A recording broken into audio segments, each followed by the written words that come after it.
What we have been doing is creating a context in which to hold an understanding of the whole process of addiction.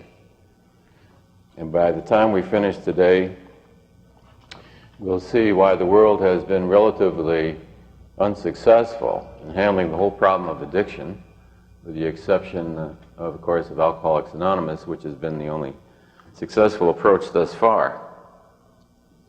The purpose is to create a context, a way of holding, a way of understanding, because context is the most important thing in our life, because out of a context comes meaning, and out of meaning comes value, and out of value comes goals, and therefore it really directs our entire life. This kind of learning, which is not left brain learning, the right brain learns by familiarity, by circling over the same material. So the person who's listening to it this year is not the same person who listened to it last year. In fact, to hear the material, you become a different person, and so nobody will hear the same thing they heard last year. So we'll recapitulate some of the things we said last year, and then we'll extend it. We'll extend it. I apologize for the writing.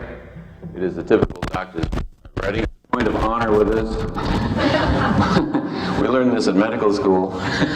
And if your writing is legible, then you flunk. So you get called into the dean's office. So this is typical doctor's writing, and therefore I'll explain these terms so that those of you who can't actually read it will hear it. In the center is the box, and a lot of my talks, people in it, a lot of the former residents there refer to the box and where they are in the box. And so the box is really the ego, as understood in psychology.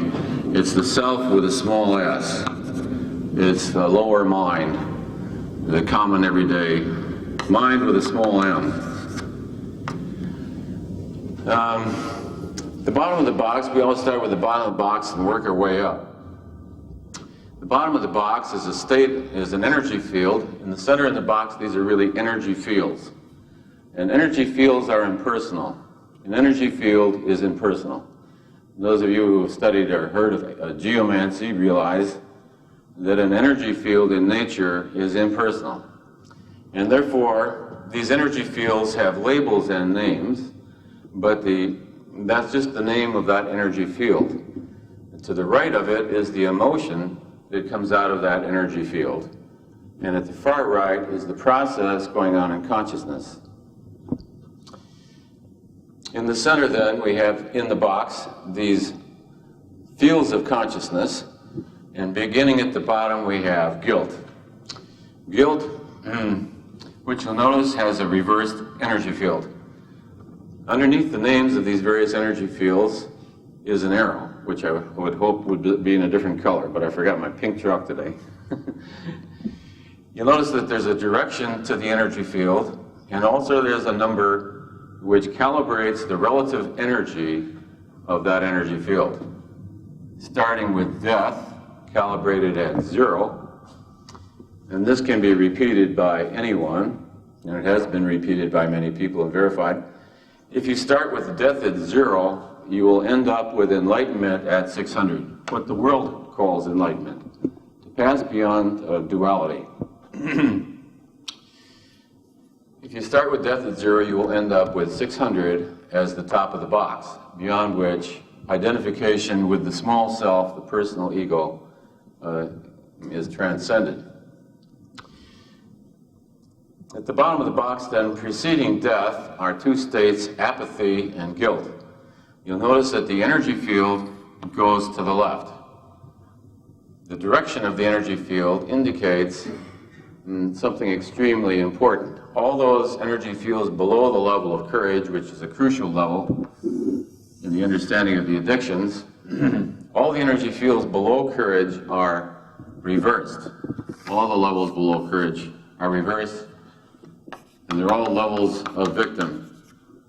They're all levels of having sold out. So guilt being close to death, we see apathy calibrates at 50. We see guilt calibrates at 30. These states preceding death, we notice, are accompanied by an emotional state of hopelessness, of despondency, of despair, of depression. And as you slip into guilt itself, self-hatred, the feeling of sin, worthlessness. And out of that comes the destruction due to the loss of energy. That state of apathy, hopelessness, despondency, which precedes death, is a state in which the individual becomes de-energized. They become de-energized because the state right above it is dispirited. The loss of the desire to live. And because of that, the loss of energy from the universe, which the spirit, that which is life, pulls into us. So apathy is a state of great importance in the addictions. It's a state of great importance in the world. Probably a third of the world lives in a state of apathy. 30% perhaps of the world lives in a state of apathy, hopelessness. Tomorrow will not be any better than today. The mothers in Ethiopia and Biafra, places like that, just stare blankly, watching the children's bellies swell up with starvation. And you'll notice that the look in their face is one of just staring off into space. There is no hope that life is going to get any better tomorrow. And so therefore hopelessness characterizes the state emotionally. And in that state, a person is unable to help themselves. Hopelessness means just that. So a friend of mine was president of the Nassau County Bar Association, and he died of starvation all alone in a rooming house. Starvation on a combination of alcohol and Librium. Why didn't he call somebody? He knew thousands of people. He was very well respected and well loved and well liked. Why didn't he just call somebody? Because out of hopelessness, it means just that.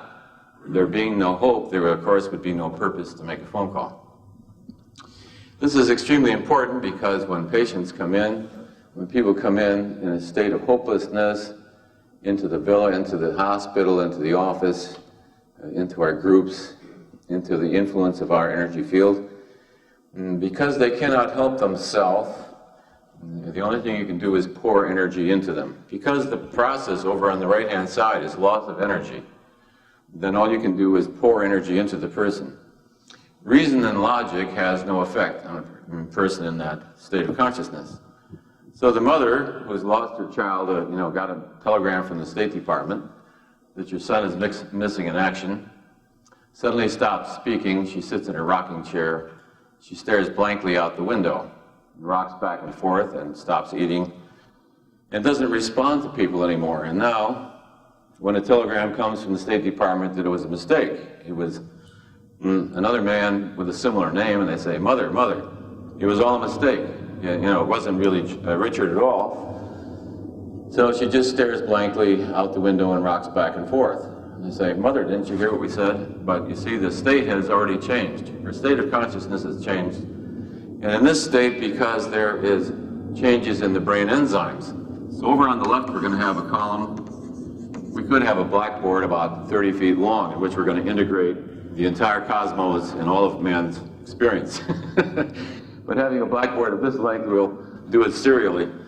So obviously you see there are brain enzyme changes, and at this very bottom you have actually the release of a death hormone.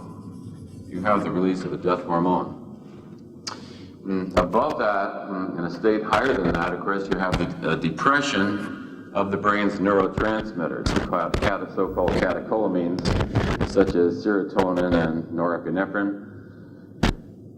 Those brain enzymes, which when they become depleted, throw a person into depression. And of course, this happens in the addictions, where first there is an overstimulation of those neurotransmitters, and then with the withdrawal of the drug, especially a drug like cocaine, there is then a severe depression of the neurotransmitters, and therefore drugs that have an up effect will throw a person into a depression when you remove them. The woman does not respond to the message that her son was not killed in action because she's no longer capable of that. And so the only thing we can do for a person in this energy field is to pour energy into them. Pour energy into them by our presence, by our caring for them, by our prayers for them, by the sheer presence of our own physical energy and our caringness, because the person is unable to care for themselves, in an attempt to get them up to the next higher energy field called grief.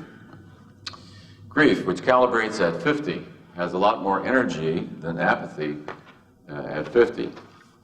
Grief at 75 has a lot more energy. And how is that energy expressed? Through emotion. So we know that when the mother rocking back and forth in the rocking chair suddenly begins to cry, we know that she's getting better. There's an expression of emotion, and grief has a certain biologic purpose in the universe, so that it summons forth some kind of a biologic response. When the infant cries, it summons the mother.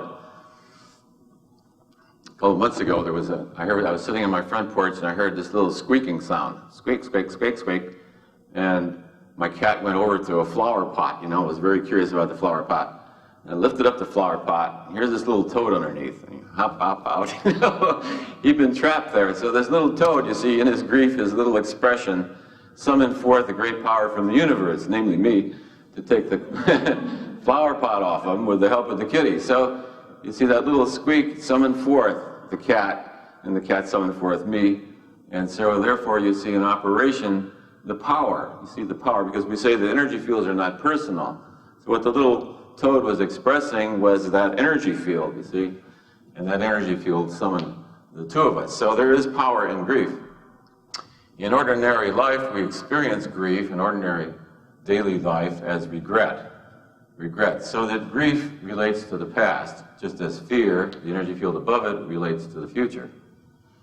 We experience grief in the form of regret, having to do with loss, the feeling of loss, and it leads eventually into depression. Depression leads then, if it gets worse, slips into despondency, into hopelessness, and into the bottom of the box. What's happened in grief is the person, we say, has become dispirited. All of these are coming about. All of these are, we say, are accompanied by rate and enzyme changes, but all of them are coming about because everything under the level of courage is based on the illusion that happiness is something outside of yourself. It's something out there. Consequently, grief is a reaction then to that illusion that happiness is out there and that you have lost it somehow in your life. Through that person, that relationship, that money, that position, that title, the loss of your hair, your youth, your vigor, whatever, your potency, your Cadillac, all the things that people put their stuff on as being the source of their happiness. It's always out there. And so the loss of out there leads to the feeling of regret, loss, depression, and the dispirited state. These lower states, grief and apathy, come from the failure to face the energy field above it, which is fear. Fear, again, a reversed energy field, calibrates at 100. So 100 is a lot of energy. You think what you can do with the energy of fear, not with the emotion of fear, but with the energy of it. You say you can run like hell with fear, see? You can establish the whole Maginot Line, which the French did in preparing for the onset of the Germans in World War II. And fear motivates, obviously, a huge amount of human behavior and sells insurance policies, and a good part of our economy, of course, is based on fear and the defenses. So there's a lot of energy in fear. And what we try to teach people to do is how to use the energy of these fields, but not the emotion itself. How to use the energy constructively coming out of fear.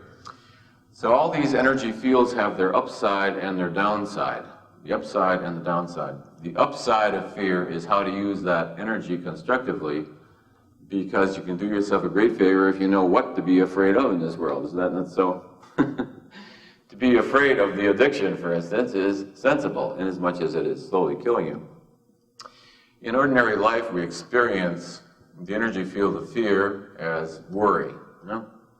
Worry, anxiety, panic. So fear has to do with the future. It has to do with anticipated consequences. It has to do with all kinds of projections.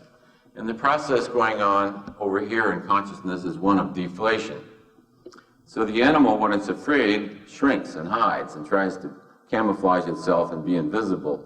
And we all remember that in class, you know, in second grade. Anybody know how much is so-and-so, and everybody shrinks behind the person in front of them and tries to become invisible. So this is where we would like to become invisible and disappear, and the whole animal kingdom reflects that in its magnificent camouflage in which the insects and the birds and the animals look like tree bark and various things.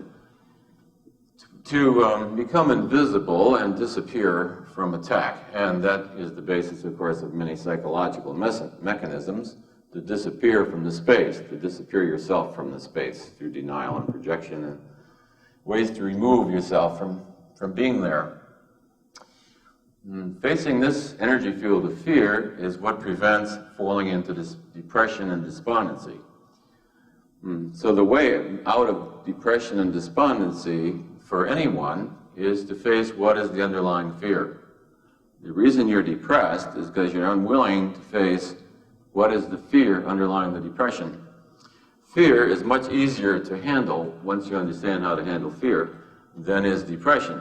Depression really, in a way, can't be handled, except to look at what was not faced that will pull you out of it. The minute you look at what the fear is underlying the depression, depression now disappears, and instead you feel afraid. And what is the fear usually? It usually takes the form of I have lost my happiness, the source. I've lost the source of my happiness forever. You'll see that under depression is the thought, the fantasy, the idea, and the emotion. So the woman is saying, without my son, life is now meaningless to me. He was my life. I based my life around my son and what he was in the world, and now my life has no meaning. So I've lost the source of meaning and happiness in my life. So depression then comes from the failure to face what is the fear. The fear almost always takes the form, I've lost the source of my happiness. How is fear handled? Well, we teach people how to handle fear. It's a very simple thing to handle. It's surprisingly one of the easiest things to learn. Handling fear then is merely handling the fear of the fear. And the way you handle fear is by disassembling it, taking the fear away from the fear. Once you're no longer afraid of fear, it's really a nothing.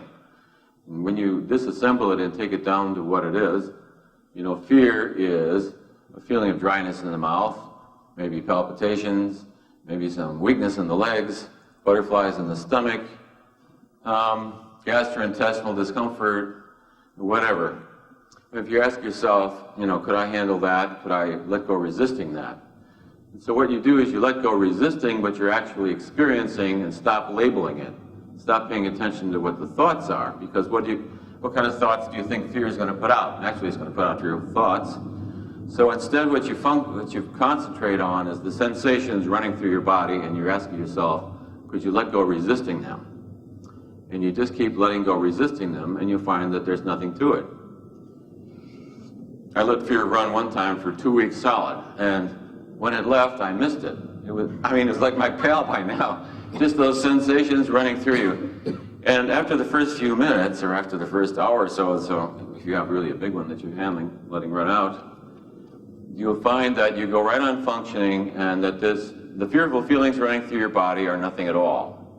You feel fear running through you as a physical experience, which is quite tolerable, and it's really nothing at all. It's much easier to handle, frankly, than a headache. It's easier to handle than nausea. It's easier to handle than a broken toe. I mean, all the things that you've handled in your life, fear is really nothing. So when you lose your fear of fear and are willing to handle fear as it comes up, then the world in a way can really no longer control you, because it's fear, isn't it, that really runs you, and that you're at the effect of so much in this world. So losing your fear of fear and just realizing what it is, that it's really a nothing to handle experientially. Yes? So basically what you're saying is that you have to stop thinking the thoughts. Right. And just feel the feelings. Yes, because the thoughts are an elaboration, and there's no truth in them. And the only thing that you're really experiencing, and you force the person to, it's to how you do it with physical symptoms as well, and that's part of self-healing. And I've done some tapes and things on self-healing, and how I healed many things within myself was using that technique of stop labeling it, stop calling it anything, and go into radical truth. Radically, what is it you're experiencing? Radically speaking, what is it you're experiencing? You're not experiencing fear any more than you can experience asthma or allergies or hay fever. Those are all concepts. You can't experience hay fever. You can't experience sinus trouble. You can't experience any of those things. You can't experience an ulcer. Radically speaking, what is it you're experiencing? Well, you're experiencing a stuffy nose. Even stuffiness you're not experiencing any more than with an ulcer. A person says, I'm feeling an ulcer. You're not feeling an ulcer. What is it you're actually feeling? You're feeling a sensation. And of course, all of us who did S learned that the first day, didn't we, when we couldn't go to the bathroom. You had to cancel, I can't go to the bathroom, because that's a panicky thought. And instead you had to concentrate on the fact that what are you radically experiencing? Well, you're experiencing a pressure in the lower abdomen. Well, can you handle a little pressure in the lower abdomen? Yeah, you can handle that. But you cannot handle the thought, I can't go to the bathroom, because that's Panicsville. So the same, whether you can't handle asthma, you can't handle any of these labels, but what you can handle is the sensation, and let go resisting the sensation. In my own personal experience of that, all of these physical things will disappear as you keep letting go, resisting the physicality of the sensation of it, and let go of the thoughts that go with it. So fear, and we teach people how to handle fear, is really a nothing. And of course, one of the first benefits you get out of it, out of the willingness to handle the fear, is the letting go of the depression. You come out of depression instantly, out of hopelessness instantly, the instant you're willing to handle the fear. But people are not willing to handle fear unless they feel there's a safe way to hold that fear. And therefore, we're going to be talking about how to hold some of these experiences. You see, the context out of which you're holding that fear is now that you are bigger than the fear. You are the healer of that fear. You are the one that is holding the field out of which that fear is now being held. So you're not at the effect of it. See, you've summoned it. You are the master now. See? It's the difference between whether a dog is barking against your will or whether you invite the dog to bark. You see? Speak up. Are you saying that the best way to begin to let go of the resistance is to start with the bodily sensation and then move to the thought, or do you do it together? Or you move into the physical, because the mind in panic is like a computer gone wild. And when you push fear button, it has enough fear programs that you could think nothing but fear thoughts the rest of your time on the planet, and it would never have run out. In fact, those fear thoughts would have engendered whole new banks of fear thoughts. The collective consciousness, the number of fear thoughts in the collective consciousness is probably infinite, self-perpetuating. Every fearful thought creates a whole new bank of... So trying to handle the fear thoughts, in my experience, is not too successful. If you handle the actual sensation, for instance, you'll come out of depression. The instant you come out of depression, what you're facing is what you thought was the source of your happiness that you think you have lost. And so you're now you're getting right down to the truth. You're getting much closer to the truth, which of course has a powerful effect. In the addictions, we try to get people to do that. You see, they come in apathy. My situation is hopeless. My case is hopeless. I mean, my case is different. And AA is fine for you folks. And NA is fine for you folks. And OA is fine for you folks. All that stuff is okay for you. My case is different. And how is it different? My case is hopeless. My case is hopeless. To move them up out of hopelessness into grief. Because when you begin to see the cost of not only addiction, but any physical illness or any problem in your life, the next reaction you get is grief, because you see the loss, you see the cost, because grief is really about cost. You see what the cost has been, the price, and you see what you've sold out and what you've let go of. And so therefore you move up into a regret and a grief. And in the addictive field, people go into regret and grief over the loss that has occurred already in their life about addiction. Then they move up to fear, because grief having handled the past, fear now, they extrapolate what has happened in the past, and unless you're somewhat retarded, you begin to realize that this is a progressive illness and that the losses of the past are nothing compared to what they are going to be in the future. So far, you've lost a part of your stomach. You keep on drinking, you will lose your entire stomach. That becomes rather clear to people. And so therefore, they go into fear. you move people up from fear into wanting something better for themselves, to move them to the next level, that of desire. The energy level of desire, which calibrates at 125, has a lot of power in it. It's obvious to all of us that desire runs all of Madison Avenue, the whole marketing schemes of the whole United States. It's the basis of the economy. And desire, the wanting of something, well, can drive your entire lifetime. There was a question in the back. Would you say again where you're getting these calibration figures that you use? The technique of it I won't go into today because it is a whole part of research and consciousness, but I'll tell you a couple easy ways, and we will do one of them in class. We ourselves will calibrate the truth of what we're talking about today in class, and we'll use a very simple method that anybody can use. There are even faster, simpler ways, of course, but we ourselves will test out the truth of everything said today. And I always say, never believe anything a speaker says unless you have yourself investigated their integrity, their energy, their reversity, and where they're at. So everything that we say today, we will test out. And during the Bill of Lectures, we literally do that. The whole class, we test out the various propositions that we have presented during these talks and prove that whether they're so or not so, especially the most critical ones, because today we'll be talking about what people are actually addicted to, which is something that escapes the world thus far. So fear, then, is a very useful thing if you use out of the energy of fear, the fear of the addiction, driving you into wanting something better for yourself, to desire something better for yourself. So desire at 125 has a lot of power, and we experience it in ordinary life as wantingness, cravingness, the lust in its generic, widest meaning. And in the addictions, they eventually become obsessions and compulsions, in which the person is willing to sacrifice and sell out everything in the name of that obsession and compulsion, including life itself, all that life entails, and in the end, the addiction will ask for your body, and in the end, you will give it your body.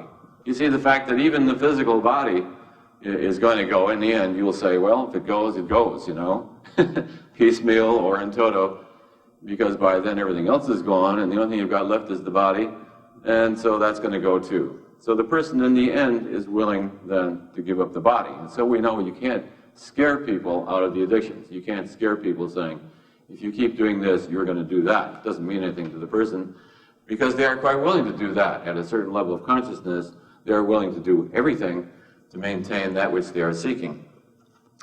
The energy field of desire, then, to begin to want something better for yourself. So out of hopelessness, to move the person into grief.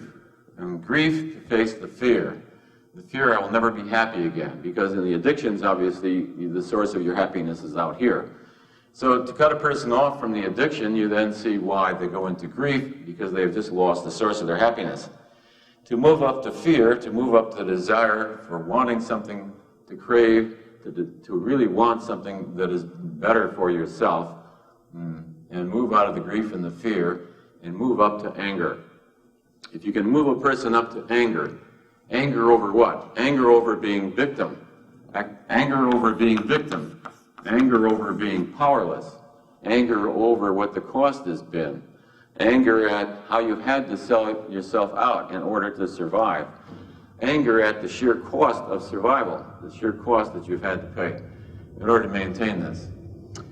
So we experience anger in ordinary life as resentment. In daily life, it's resentment, and of course that intensifies to hatred and grudges, eventually killing and war. The thing about desire, in the situation with desire, the addiction itself, you see the process in consciousness is one of entrapment. The person is trapped by the addiction. They're at the effect of it. So if Madison Avenue can program you with a certain want, a certain desire, then you are run by that, and you then will put forth your money, time, energy, and effort to get that which you want, which is usually based on you won't have what other people have, or they'll think you have BO, or they won't love you, or your hair won't swirl in the wind and make men go crazy, or whatever the picture and program has gone into your unconscious to be at the effect of that. You have to have that Cadillac in order to be happy. Otherwise, people will not respect you, etc. So whatever you're entrapped by then runs you. So from this level, then the person is obviously run by that. And so we get people to see that, and a lot of times they will go directly right into anger. What's the good of anger is that it has an energy field of 150. The energy of anger, not the emotion of it, which leads to destructive action, but the energy of the anger can now be used for constructive action. So that anger over the cost, over what has been, and move the person up to pride. Pride at 175 is a lot of energy. It's enough to run the entire United States Marine Corps. Pride runs the whole clothing industry, the cosmetics industry, the pride in one's appearance and one's leads you to getting all kinds of degrees, and you know what pride does with us. I think it's some of the crazy things I've done out of pride, especially in adolescence. I mean, it's really something. What a girl might think about something, you know, and then what it led to, just to erase that from your collar, because she might have seen that. And of course, all night you never even took your coat off, so she never would have seen it anyway. But you know, the pride, the energy then of it is enormous. If it's used constructively, it's not a great place to hang out in. Pride is not a great place to hang out in because of the defensive nature, because the process going on in consciousness is really one of inflation. And the downside of pride, you see, the upside of pride is to begin to move into self-care, to care about yourself, and to do something about that, to use that energy of anger now in a constructive way. The downside of pride, and of great importance to us in all fields, but especially addiction, is denial. See? The downside of pride is denial, and in its other forms, contempt, and the defensive-ness that goes with that. So that denial kills a lot of people in the addictions. How does it kill them? It kills them. It happened in my own family and several of my family members, closest nuclear family, in fact, where people would go to a meeting and say, well, those people need that.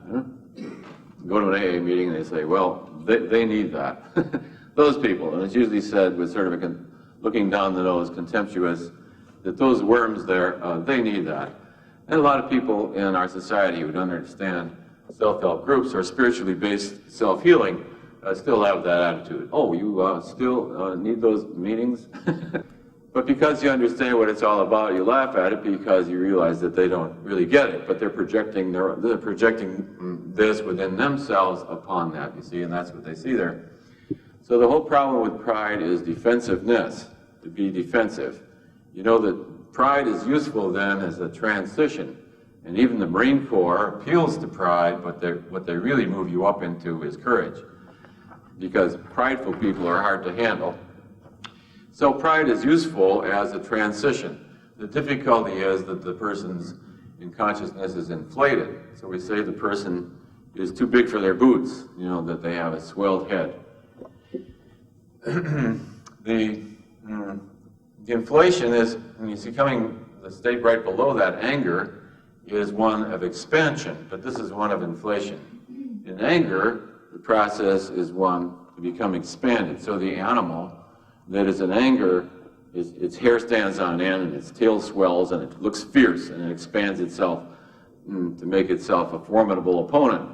So the person in anger, their veins swell out and they swell out and take up a lot of energy space to try and impose on you and scare you. Go, boo. The anger then is an expanded state, but pride is an inflated state, which is somewhat beyond that and has its own characteristics, particularly that of denial. So we hear out of that coming contempt, and the contempt for that, you know, exactly what a person needs. Exactly what the person needs is exactly what they have the contempt for, because they're unable to handle that, because out of pridefulness there is the inability to accept one's limitations, and therefore they have to be projected and ridiculed in others. So we try to move people in the addictions through pride, to use the upside of pride to move into constructive action and really to move the people up into the level of courage. Courage is a critical level. First of all, we see when we calibrate it that the energy field has jumped to 200. 200 is a lot of power. An energy field of 200 is enough to settle the United States of America and settle the West, to create all the industries, to create all the empires, to energize all of science. Curiosity plus courage is enough to handle the whole thing. So it's an enormous energy. Why does it have so much energy? It has that much energy because you'll see by the arrows, whereas these energy fields are all reversed to the left, the needle now goes to the middle. So in the level of courage, then, the energy field has shifted from destructive to neutral. The energy field is like an antenna. So you can picture it because all things in the universe give off a vibration and energy at a certain frequency, which is unique to that individual. Everything in the universe gives off an energy and a vibration. And the track of that energy and that vibration is there forever. The energy field here is like an antenna, so that here it's like the antenna is set to negative. This is like a negative antenna, and the negative antenna pulls to it all that is destructive from the universe. And so we see at the bottom the process is one of destruction. At the very bottom, destruction has finally succeeded. This is an impersonal effect of the energy field. See, the person electively, by his intention, sets what the energy field is. But then the energy field itself becomes impersonal. What happens is you see a sudden severe reversal of the energy field. And now when you come back a year later, and you look at the barn, or let's say you take aerial photographs, and you come back a year later, you will see from the aerial photograph that the foliage in that canyon has changed. When you visit the barn, you will see that there are now holes in the roof, and there are now pack rats living there, and there are cockroaches there. And all that is negative seems to be pulled into this barn, and a corner of it has fallen down, and teenagers have kicked the slats out and broken the windows. And you wonder what happened. I mean, I saw it happen to a little cottage across the creek from where I live. In a beautiful, happy little thing, and through abandonment and for one thing or another, its energy got reversed. And now teenagers were like pulled, like rats and things, and they kicked all the sides in, and they kicked the roof in, and they kicked the walls in, and they kicked the windows out, and they kicked the doors in. And each time I would visit it, some more things had been kicked. So once the thing reverses, you see, it pulls further destruction to it. The reason to say that is to get the feeling of impersonality. It is the energy field now which pulls that destructive. So the antenna, then, if it's tuned to negative, if it's tuned to reverse, then pulls into the person's life all that is destructive. So that the person below this level, then, is experiencing that reversity, that negativity, in the form of all kinds of adversity. So it can be a DWI, it can be parking tickets, starts out mild, parking tickets, and then it gets a little worse, DWIs, and then bankruptcies, and you lost your credit rating. The next thing you know, you find yourself in the county jail, and your relationships go to hell, and your family disappears. And the indebtedness, and they take away your credit card. So the destruction and the destitution, and of course the inner destruction is going on, and that's what eventually brings people into seeking help. The energy field of courage then is crucial because the antenna, which was tuned negative, destructive, and pulling into the person's life all that is destructive in the universe, now goes neutral. So that process now, you might say the person is equally constructive and destructive so that it neutralizes. The antenna now goes neutral, and the energy field is no longer reversed. 200 is a lot of energy. It gives the person capacity to face, to cope, to go into appropriate action. And the process going on in consciousness is one of empowerment. And how does that come about? It comes about as a result. How does the energy field reverse itself? It comes about as a result of telling the truth. So that which is below the line, victim, is the selling out of the truth about yourself. The selling out of the truth reverses the energy field and brings to the person destruction. The way out, then, is by stating the truth. The difficulty is a person down at this level looks within himself and says, if I looked at the truth, I wouldn't be able to handle it. And you will hear people in the 12-step groups who will tell you they've been in the program for years. They've taken the first step, maybe the second step, the third step, they even do 12-step work. But the fourth step, which is one of a personal, fearless moral inventory, many of them can't handle. The reason is because the person looks at all this and they says, this person here, a reversed 100 person that I am, cannot handle what's going to come up if I start telling the truth. Of course, what they don't know is that the minute you do, you see you're walking off a cliff. You don't know it. But when you do walk off the cliff and tell the truth, what happens is you pull to yourself from the universe the power to face what comes up as a result of telling the truth. But you don't get the power until you do it. So that's the first step then in the 12-step programs. Admitted we were powerless over some addictive substance, or people do it in their daily life who are not into the addictions.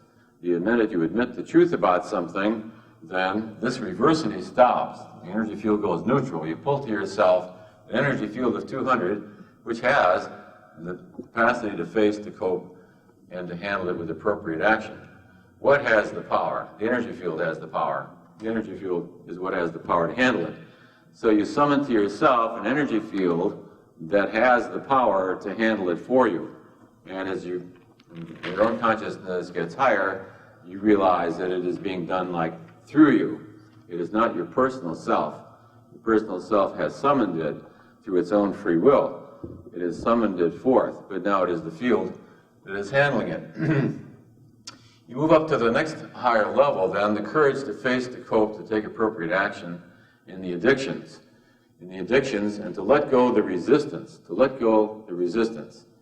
And through that empowerment now, to let go resisting and move up through an energy field which we calibrate out at about 250. And that's often accompanied by a feeling of detachment. That it's all okay. It's okay if this happens, it's okay if it doesn't happen.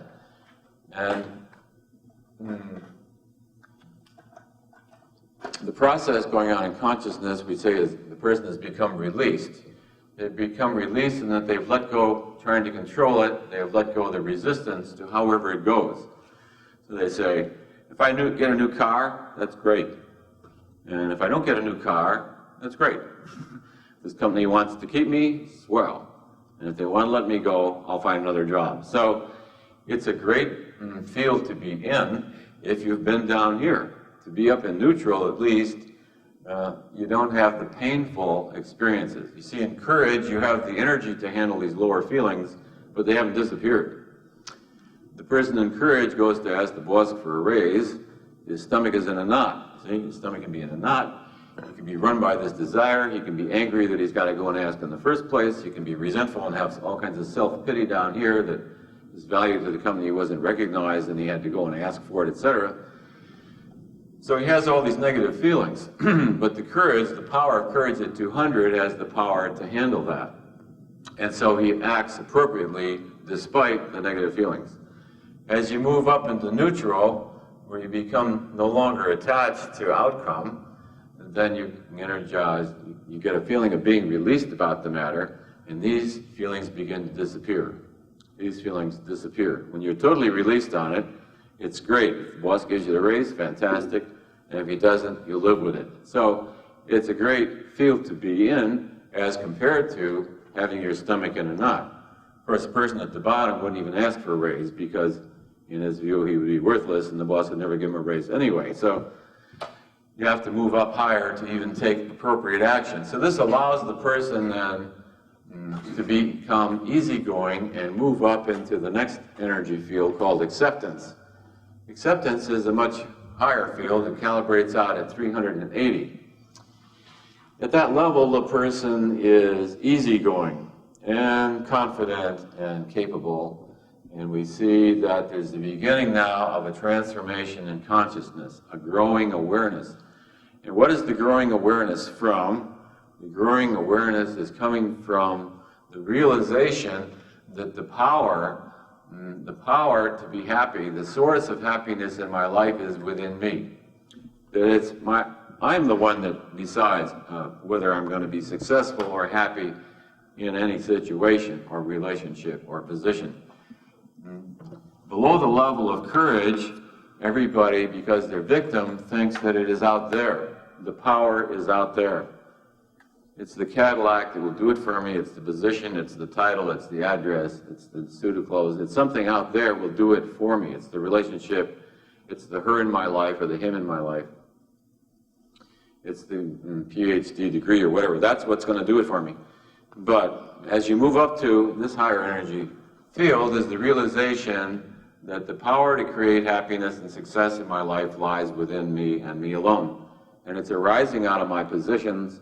It's arising out of my decisions. It's arising out of my intentions, my goals, my purposes. It's arising out of that which I value. And what I value is arising out of the meaning. It's arising out of the context. It's beginning to arise out of that which I am. So that transformation of that awareness then gives the person a great deal more power. They're no longer dependent on the world as the source. See, down here, the world has to amuse you, and there's nothing more panicky than your TV set going out, or being all alone by yourself with nothing to do, see?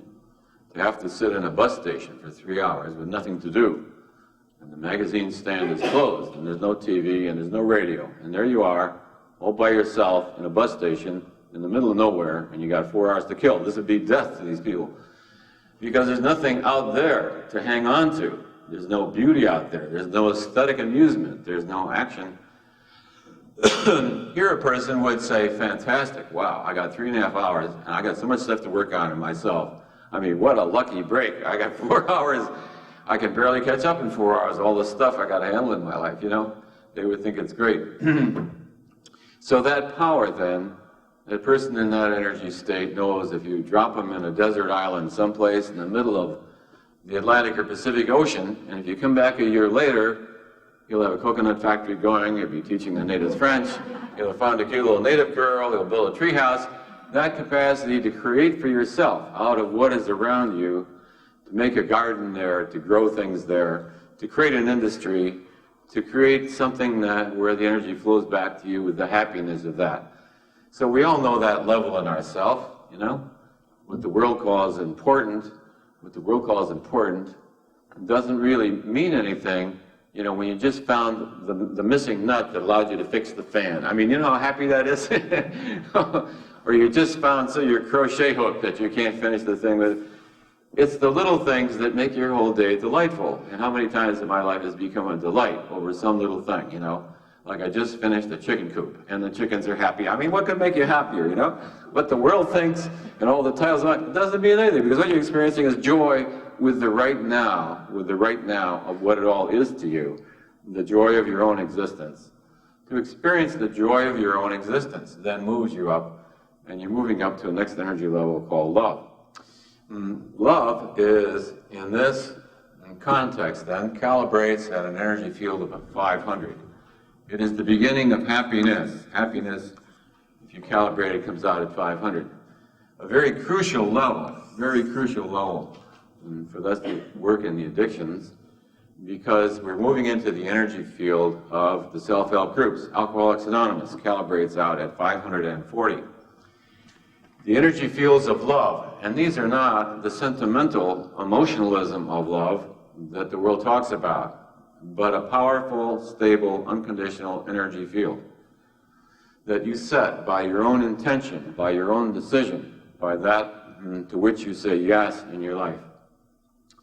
The energy field of 500, as you move into the energy fields of 500 and up, about 540, Alcoholics Anonymous really calibrates at 540, which is the energy field of healing. When you calibrate the energy field of healing, it is around 540. That means that the energy field alone of the group, irrespective of what they talk about, irrespective of the whole program, the wording, the phrasing, the languaging of it, the energy field of that is in itself healing. And therefore you hear statements in which this is intuited. They will say, just bring the body. Just bring the body. we know that people get just as sober if they're ordered there by the court as if they go there voluntarily. And somebody I know quite well in one of the groups was just ordered there to the court because he had 3 DWIs and he had his choice between a year in jail or going to AA. At the end of a year, when his sentence was up, he wouldn't have left it for the world because his own consciousness had become transformed. So this is sort of like, you might say, like an electromagnetic field. It's a field phenomenon. An energy field of 540 heals anything you put in it. Sick rabbits, wounded legs, people in despair, people addicted to substances, whatever. If you could picture it like an impersonal electromagnetic energy field then, with a certain power, a power that we calibrate, let's say you set the dial at 540, then whatever you set in it is going to begin to heal itself. The kind of love we're talking about never dies. There isn't such thing as unconditional love dying. Why? Because it is a decision that you make within yourself that sets up an energy field which is stable.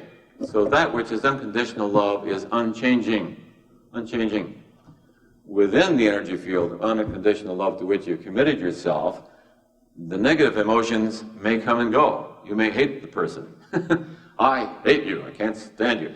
That's a passing emotion, and the person in unconditional love has not changed their commitment. They've not changed their commitment at all. That's a passing emotion, but it is only passing within a greater energy field. And of course they know they're going to forgive the other person, and of course they know that they're going to make up, and of course they know they're not going to hang on to this resentment any longer than it takes to get rid of it. So the person in this level then is characterized in their emotional state by a caring for, a nurturing, a support, the willingness to forgive, the willingness to understand.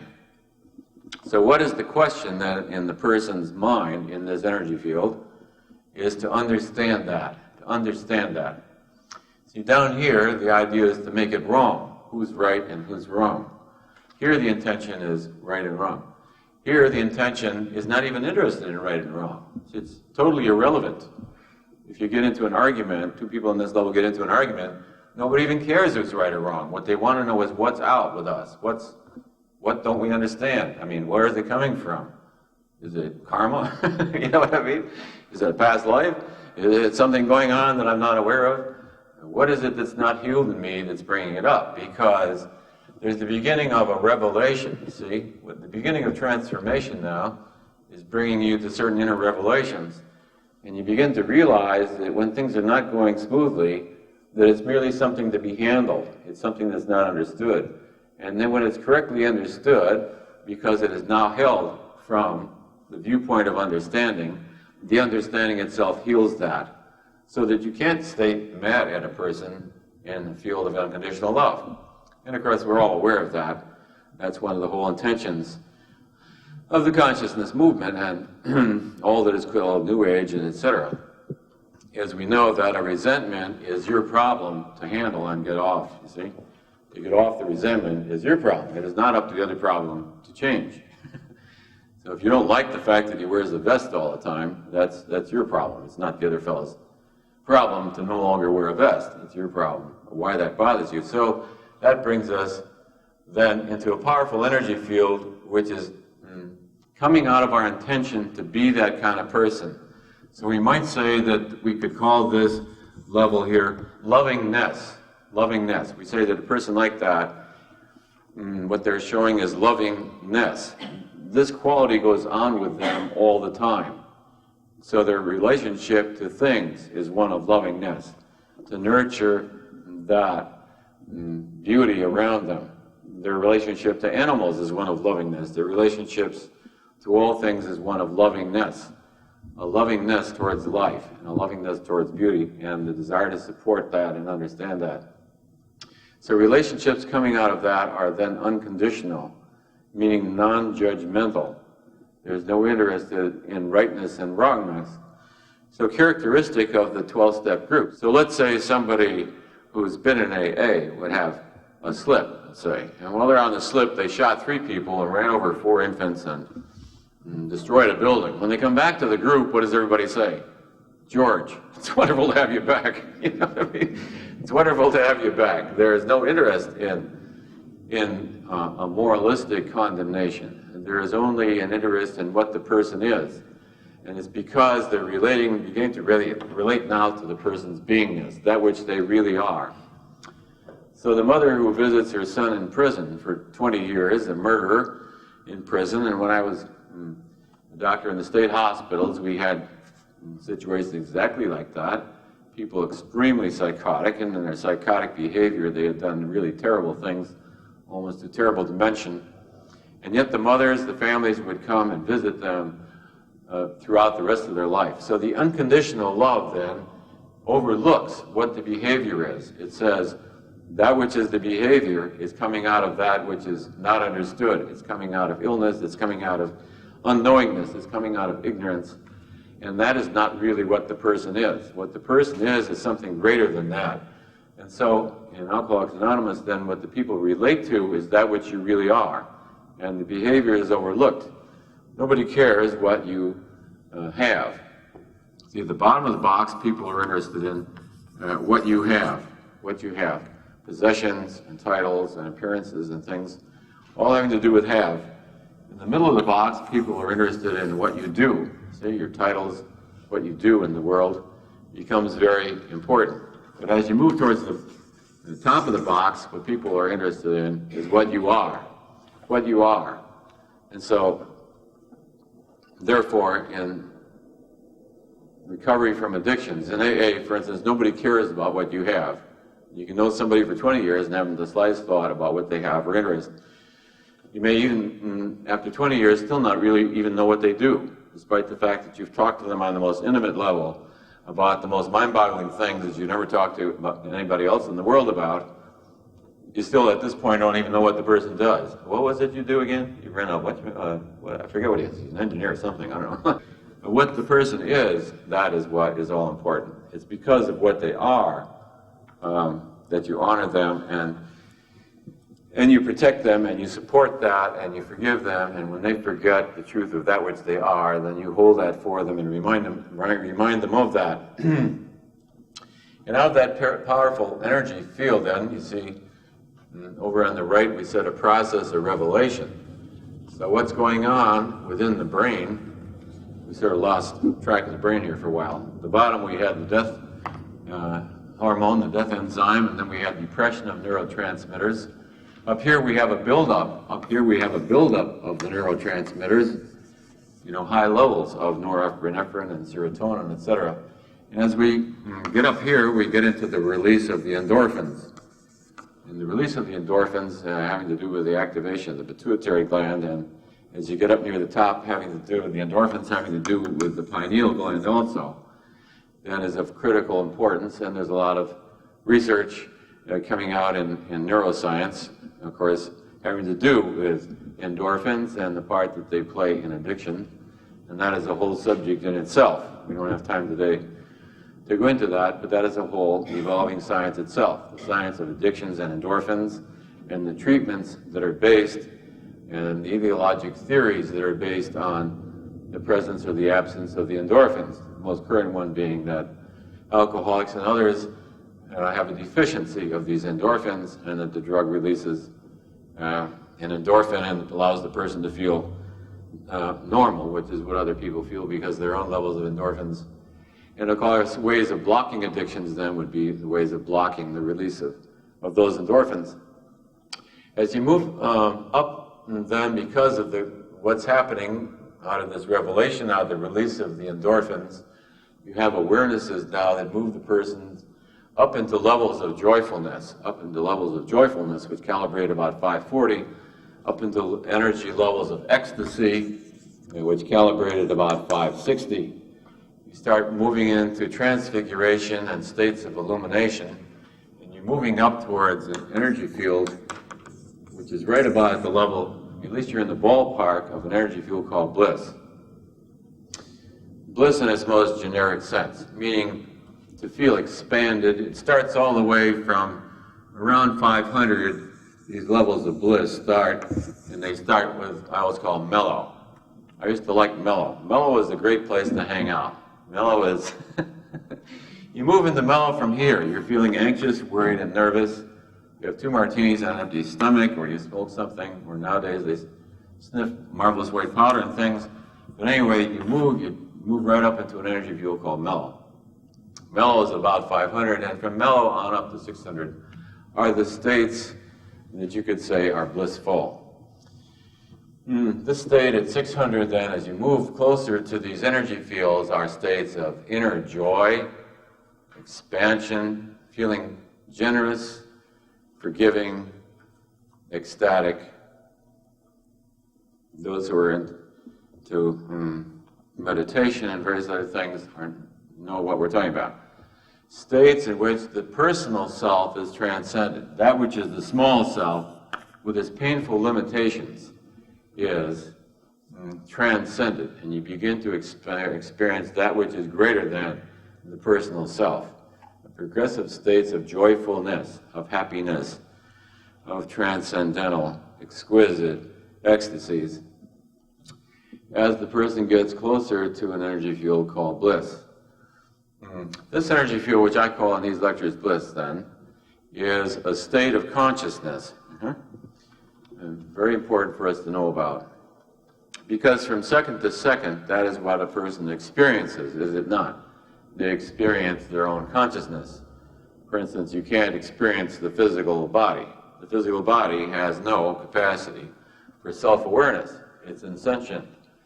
It's because of the mind. You experience what's going on in the body because that is experienced in the mind. No mind, no experience of body, correct? It's only within the mind that the body is experienced. The mind itself has no capacity to experience itself. A thought cannot experience its own thoughtness. That which is going on in the mind cannot experience its own self. A memory doesn't experience its own self, neither does an emotion. It is because it is taking place within a field called consciousness. It's because what's going on in mind is registering in consciousness. Otherwise, there would be no awareness of what is going on in mind. That's the whole basis of anesthesia. Remove consciousness, there's no awareness of what goes on in mind or body. Consciousness itself, actually, has something greater than itself. Otherwise, you wouldn't know what is going on in consciousness, and that is absolute awareness itself, that which is the absolute, which is unchanging and ineffable, which has no beginning and no end, that within which there is no change, in which all change takes place, but that which itself does not change. Because without that which it does not change, there would be no way of perceiving that which does change. It is because of the unchangeable that the changeable. So that which is going on in consciousness, which is changeable, is we are aware of because of awareness itself. So all experience then is going on within consciousness itself. So when we ask people who take drugs, for instance, to remember back to the greatest experience that they ever had and locate where that experience is, they, without exception, realize that it has nothing to do with the drug at all. The drug was really immaterial. The drug was only the mechanism by which they brought about an inner state of consciousness. And it was that inner state of consciousness that they sought. If the drug doesn't get you to this state, it doesn't sell, I'll tell you that. These are called, in spiritual language, these are called higher states of consciousness, are they not? Those are higher states. And in street language, we say the drug, people on drugs are getting high. It is the inner state of consciousness called high. It is that state of consciousness. And what does it feel like? As you move into it, you move into, let's say you're down here, into angriness, resentment, self-pity. What happens is you begin to move into mellowness. What is mellow? It means, what's a person like in mellow? They're generous, they're forgiving, they had an argument with the wife, oh well. You call her up, say, sweetie, I'm sorry, I was wrong. They buy everybody at the bar a drink. The kids want a new snowsuit, go get it, go get it. There's generosity, there's all kinds of lovingness. The person who was not very affectionate now becomes affectionate. So what's happening then is that the drug, now we know what a drug actually does. What a drug actually does is block off that which you are not, so you get closer to the experience of that which you are. To transcend the small self and experience that which is the higher self. That which is the higher self. Let's say if we had a drug, if we had a designer drug that we could design to block off all the vibrations of all these energy fields, all the emotions, all the experiences, if we could block everything below ecstasy on down, then what would you experience? You would experience ecstasy. And there just happens to be such a drug, is there not? Very specifically labeled. What the drug does, a designer drug, is to block off all that is below the energy field of 560. So what you experience now is that vibration of energy field of 560. You see, when you remove the clouds from the sky, that does not cause the sun to shine. The sun shines all the time. And these are the clouds, and that which you are is the sun. So that when you remove the clouds from the sky, artificially or by whatever, if you could get a big thing that went out there and remove them, what you experience is the sudden experience of that which was there all along. And the sudden experience of that which is there all along is the state of consciousness that the person seeks by one means or another. Now that energy field called bliss, that state of consciousness, the experience of that ballpark, not necessarily 600, but anything from 500 up. Those experiences, and the higher you get, the more powerful they become, are what is addicting. The energy field, to experience this energy field, is the most addictive of all human experiences, in my personal and professional experience. To once have experienced that state, you will never be the same again. To know that it exists, to have ever experienced it. This has nothing to do with drugs. It has nothing to do with drugs at all. But people in the world who fall into this state by virtue of spiritual practice, by virtue of consciousness techniques, by virtue of near-death experiences, and by virtue of their own karma that has brought them to a certain point of awareness, by virtue of meditation, fall into states of samadhi. To fall into that state, to experience that ultimate truth, is the most addicting of all experiences. Addicting and what do we mean by addicting in this context? That the mind now seeks that above all else. And we know that people within the world who have never taken a single drug, who fall into that state, will very often go through a whole transformation of consciousness. They will often leave the world and become totally different. So we see in a movie like Revelation, which was clinically pretty accurate. I believe it was based on a true life story. Once she experiences this state of consciousness, and of course she couldn't stay there because she had to come back because of her commitments to, I forget what, her children or whatever. It wasn't time to leave and stay in that state, so she had to come back from it. But she was transformed. She was no longer the same person. Having experienced that, having known that, having come into the power of that, and some of it stays with you, and so her life became transformed, and she did a total turnaround and became a healer. The movie Lost Horizon demonstrates it to an excellent degree as well. And at the Villa, I used to give 3 lectures, and then on the 4th Thursday night when I'm not there, they watch Lost Horizon, because it's such a beautiful description of what this whole experience is about. You'll remember that they're lost in the Himalayas or something, and some of them survive and go through a pass, and as they go in through a pass, they walk into what is really an energy field that I calibrated out as it's over 600, about 625. So Shangri-La then is a state of consciousness of such unconditional lovingness and perfection of the awareness of the truth of who you are, that the exquisiteness of it is like the inner quiet joy and ecstasy. And so once having had this experience, of course, the hero of the story, played by Ronald Colman in the original version, for those of you who haven't seen it, he gets talked into leaving Shangri-La by his brother, who was very upset about being there and is very unhappy, etc. And so he leaves Shangri-La because he loves his brother and for various other reasons. And he tries to go back into the world. And of course he goes back, and he had a very high position in the world. He was not in the lower part of the box at all. He was already in a very high state. I think he was up for prime minister, or I forget what the aristocratic level was, but he was a person who was very successful in the world. He was not a loser in the world. So he goes back into the world, and he cannot find satisfaction in the world anymore, because the memory of what is possible, the memory of that which is always there, you see, because Shangri-La is always there. This state of consciousness, like the sun shining, is always there. And you know that the only thing that's blocking it is your own access to it. It's within you. And so people who've experienced that then will often commit the rest of their life to perfecting, to purification, to removing that which is in the box, so as to move back into that energy field on a permanent basis. And so in the movie, he goes back into the world and he tries to find satisfaction within the world. Well, worldly success, money, power, success, sex, all the things that the world says are what you should want, you see.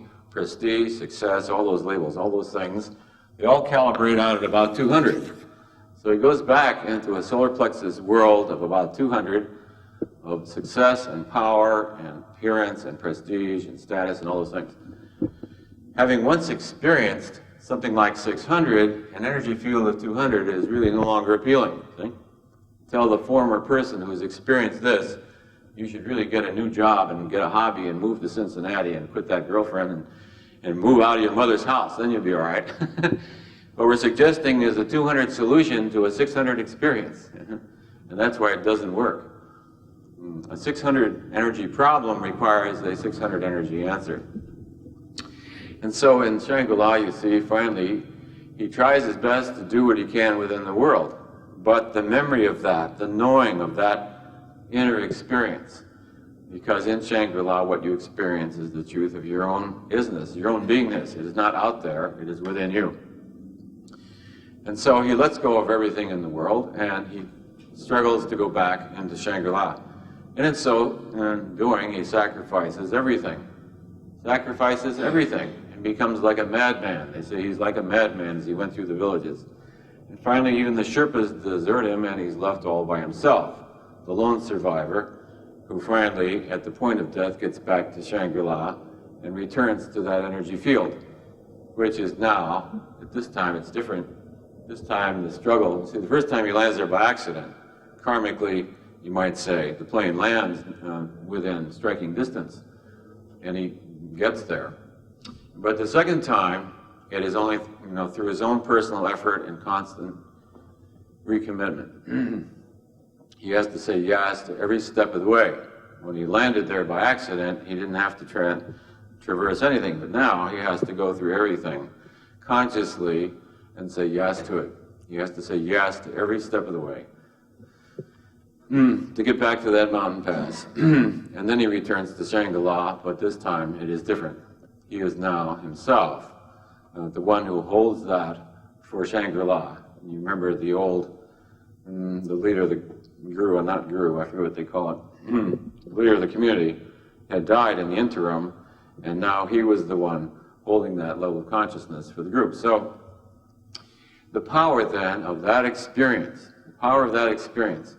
So what happens, of course, with the drugs is the drugs don't have any power to create a state of highness. Drugs have no power at all. We will test this out in the class today and prove it. It's a critical point. It's why the world can't handle the drug experience. It doesn't know what it is. What the person then is addicted to is the re-experiencing of this energy field. And what drugs do is they block off the shadows, they block off the clouds, and allow you to experience a vibration and energy field which is always there. But the drug itself does not have the power to create that experience. It only has the power to remove the block to that experience. That experience which would be there all the time for everyone, all the time, if it weren't for what's in the box blocking our awareness of it. And so all the drug does is clear the field for you to experience something that is already there. It has no power to create that whatsoever. Drug has no power to create any high at all. It only has the power to block off that which is not the truth about yourself and get closer to the energy and the feeling and the inner vibration of that which is. That's why it is so addicting, see? Because then the left brain says, the left brain gets that sequence. It gets, take the drug, move up in the box, experience that feeling, it must be in the box, it must be in the drug. It must be in the drug. The naive person thinks it must be in the drug. People who in the great days of LSD took LSD with proper preparation, see? They spent a year of meditation and fasting and spiritual study, and took it once, walked out of that which they were and experienced that which was there since the beginning of time.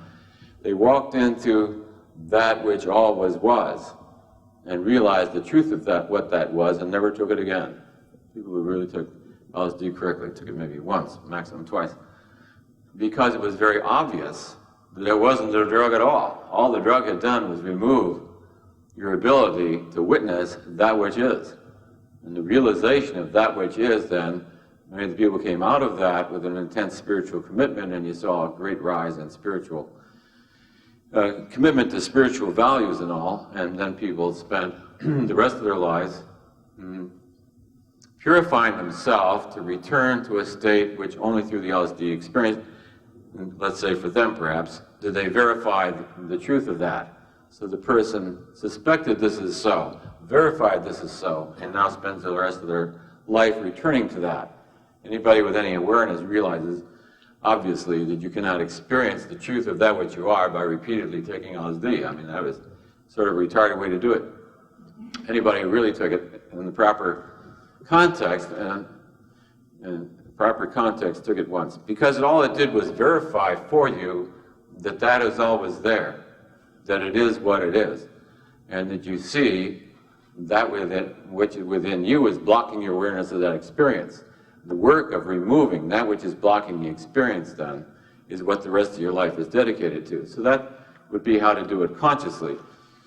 Many people, of course, did not do it consciously and instead fell for the glamour and the sensation of it. But people who had a transcendental experience, which happened in the very early days because it was then, in those days, considered a sacrament.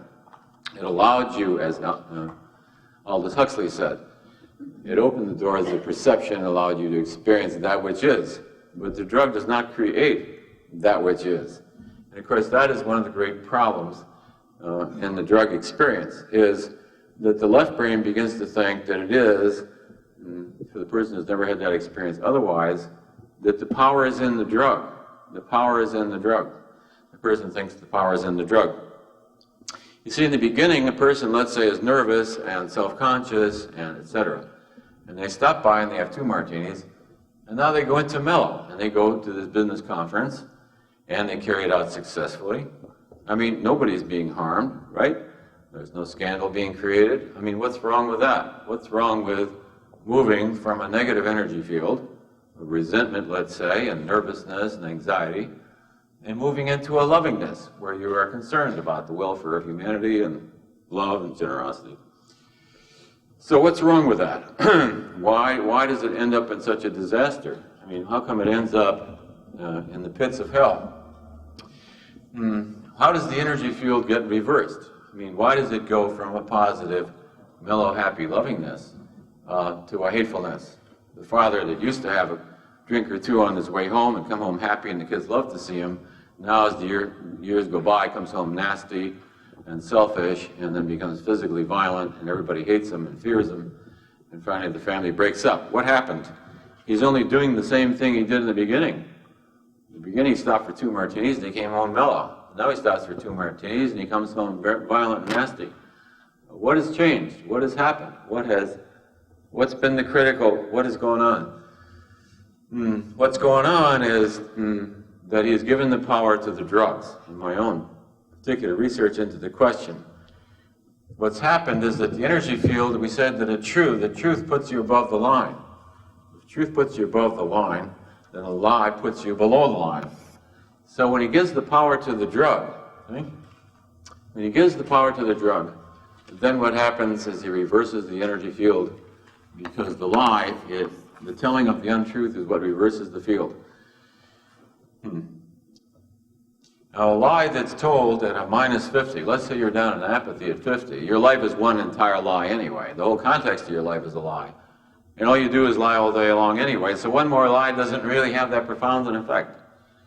But if you're in a very high state and you hold a lie, the effect is disastrous. A lie with a power of 550 behind it is quite a different lie than a thought with an energy field of 50 behind it. A lie at 550 can totally reverse all your energies and totally transform your life now into destruction. So we see it's the giving of the power, the truth of that which you are. You now deny, and you say it does not exist within me. On the contrary, it exists out there. It is within that. And the giving away the truth of that which you are then reverses the energy field. And if you want, later we can test that out. Test out the truth of that. But it is the ascribing of the power, the truth of that which you are, to something that is outside of you that you are not. And it is that statement which is made in a high energy state. See, it is in the high energy state that you say, it is that created this.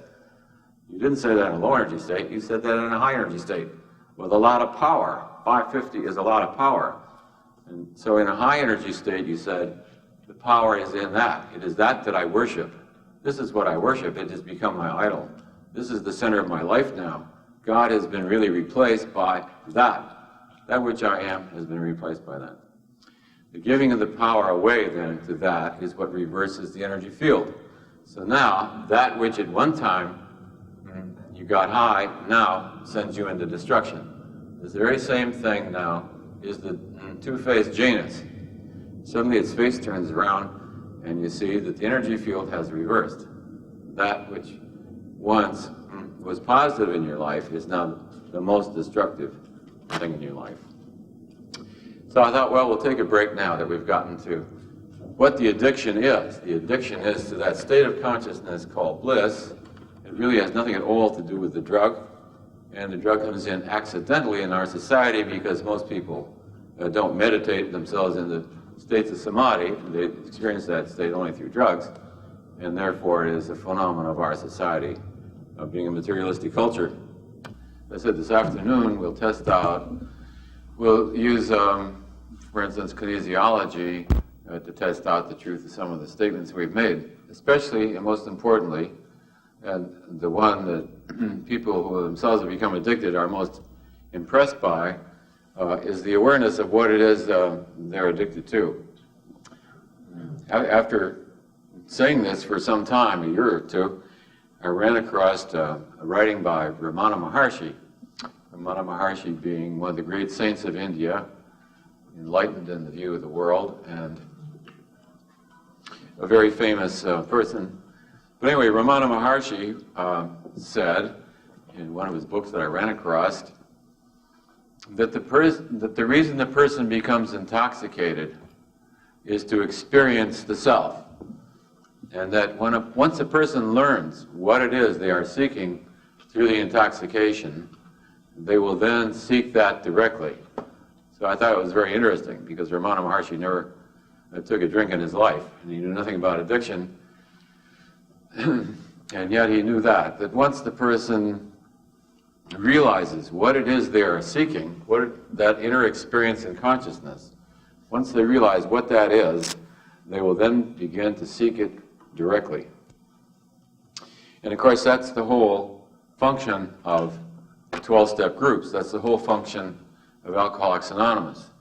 So now we can see, from a viewpoint of consciousness itself, we have some greater understanding then of how the 12 steps work and how the whole field, the energy field of AA works. Because we see in the first step was we admitted we were powerless. We admitted we were powerless over alcohol or drugs, as the case may be. And the minute, when you come out of denial, when you come out of this denial, and the reversed energy field, which is bringing destruction into the person's life, The admission that I'm powerless over alcohol or drugs is the first statement of the truth. And what it does is reverse the energy field and bring into the person's life through empowerment the first reaction you see, in fact, the external representation of that empowerment is that they find themselves now in an energy field of 500 and over. So they become empowered then. So the first step of Alcoholics Anonymous then, because it tells the truth, reverses the energy field, the admission that I'm powerless over drugs and alcohol. The second step of Alcoholics Anonymous then, deepens that statement of truth. The awareness that some power greater than myself is necessary to return me to sanity. Insanity, in that definition, being anything in these destructive energy states, those denials of the truth then, and language as insanity. Something greater than myself is necessary to turn this whole field around. Something greater than myself, and by that they're talking about the small self. Something outside of and more powerful than the ego is going to be necessary to conquer the ego.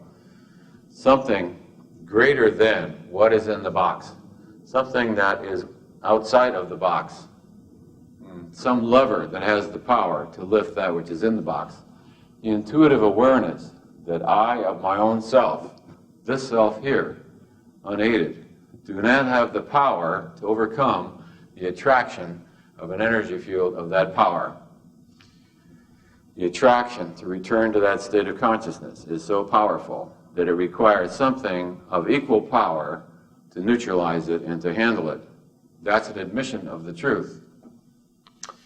So the second step then furthers and deepens the commitment to the truth and brings the person face to face with the third step. The willingness to turn over my life and my will to God as I understand Him, to something greater than myself. The turning over, the surrender. So the step of surrender, then, coming out of the pain and the suffering of the descents into hell, because these lower states are really approaching states of hell. The surrender, the letting go, then, and the turning over of one's life to something greater than oneself, then moves one up into this energy field of the self-help groups, the 500 energy fields. That surrender, that I myself cannot do it, is what brings about eventually the salvation, because it opens the space for something greater than oneself to come in. It opens the space for the grace of God. And so people who recover from the addictions will say that it happened to them as the grace of God. It is not something that the ego did of its own doingness, that it was something outside of that which I thought I was that transformed my life, and the desire to drink disappeared, which is what exactly happened in my own personal experience. Being an atheist at the time, an atheist for some 20 years, and a devoted atheist, a devout atheist, not a casual cocktail lounge atheist, but I was an atheist because I was committed to the truth. And we'll get to that when we talk about the various conceptualizations of God. My own dedication to the truth told me that how it was conceived was false. And so anyway, that preoccupation with God has gone on throughout my life, When I was a child, I was a devoted religionist. And then I became a devoted atheist. And then in a moment when I myself hit bottom at a great depth, in great despair and out of utter hopelessness, I asked God if there was such an entity in the universe to help me. I didn't hold my breath, not thinking that there was any such item. So the denial broke down, the arrogance of the intellect. The arrogance of the intellect. Being a left-brained person, I didn't conceive that there was anything other than intelligence. I thought that intelligence was God, that man, through his intelligence, would solve all his problems, through his intellect. And I worshipped the intellect. So the God of religion was replaced by the God of the intellect. Reason, Thomas Paine's Age of Reason really hit me when I was like 15 or 16 when I became an atheist. Reason and the intellect, the left brain, the intellect, the IQ. Was born with a good IQ, so I thought IQ, intelligence, reason, science. That was going to solve all man's dilemmas. Following my best reasoning, I found myself at death's door, having been given up as hopeless. And so, let's say, having followed my own best reasoning, I found myself at the very bottom of the box and very close to death. And suicide, by the way, calibrates at a minus 50. It's zero, it's below zero, it's in the lower beginnings of hell. So I had a reversed energy field of minus 50. So from that state, the atheist asked if there was something greater than himself in the universe, and totally surrendered and committed himself to that, whatever there was, that emptiness, it seemed to me, that nothingness, and walked off the cliff. And in that instant, then was an enormous transformation. And the person that had been no longer existed, and instead I stood in the presence of the infiniteness of the universe, that which had infinite power, and it ran me. It ran whatever this body did or whatever it said, and what it thought. What went on with it was run by that infinite presence. So from the very bottom of the box, you can break out of the box through that experience of surrender. So that's the third step, which creates the space for that which by grace takes the place of that which we were. You got a question? Yes. In your experience, do you now hold that grace is available to anyone who asks for it? What she asks is grace available to anyone who asks for it? It is only by asking for it that we create the space. It is because of the law of free will. So when we ask for it, we create the space, the possibility for it to happen. It was only through the surrender that such an incredible experience could have occurred. Bill Wilson said that AA is the language of the heart. AA is the language of the heart. That heart being, so when we talk about that chakra, the energy field of the heart, see, these are the lower energy fields, the lower chakras, and you move up through the solar plexus, and then you move into the heart. So Bill Wilson said AA is the language of the heart, not of the intellect, not of the head, not of the mind with a small m, but that of one's inner experience, that of one's own inner experience. So the third step then opens the way for that. Through that despair, the arrogance of the ego finally lets go. And at least in the area of the addiction, there is a total transformation. The transformation may not be complete and include the whole personality, obviously, because that's the reason for the 12 steps. But at least in one area, there has been complete and absolute and total surrender, and its replacement by grace. The fourth step then says that we took a fearless moral inventory. So the fourth step then says what we did was we looked in the box. We looked in our box to see what was in the box in our own particular case. And after looking in the box to see what's in there in our own particular case, for one thing, we discovered, if we move on to the fifth step, that what's in our box is no different than what's in everybody else's box, the ego being the same in everyone. The ego is really the same in its design and its overall way of being in everyone, so that whatever we find within our own personal experience really falls somewhere within the box. And therefore the fifth step says we admit it to God and to ourselves and to another human being, the exact nature of what we discovered within ourselves. In admitting it to myself, in admitting it to God and to another fellow human being, what I've done now is reverse the energy field on it, taken the charge off it, removed its power to corrode and destroy. When I look at a thing, when I let go of the denial, when I'm willing to handle whatever pain comes up in the looking at it, the willingness to heal it, to ask that it be healed, to share it with another human being is part of the whole process then of healing it. Because that which is held in mind and never shared has, by that virtue of that, the power to corrode. The minute it's shared with another human being, it's now held in a different way. It's held in a different context. It's transformed into a shared communication, and its capacity to destroy has not been removed. So the event in one's life, instead of lying awake at night, hating in self-hatred, that self-hatred which comes out the bottom of the box, maybe what's left of it is a mild regret. So that's what Bill Wilson said. He said that whatever you've done in your life, at best, the way to hold it now is with a decent regret. A decent regret.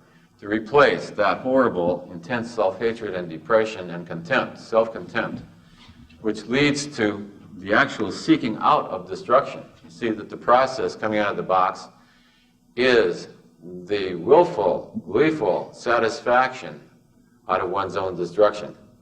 Because an energy field that reverses now seeks its own destruction. And so you tell the person that they're killing themselves with drugs, and you think you're going to scare them out of it, you're merely appealing to this.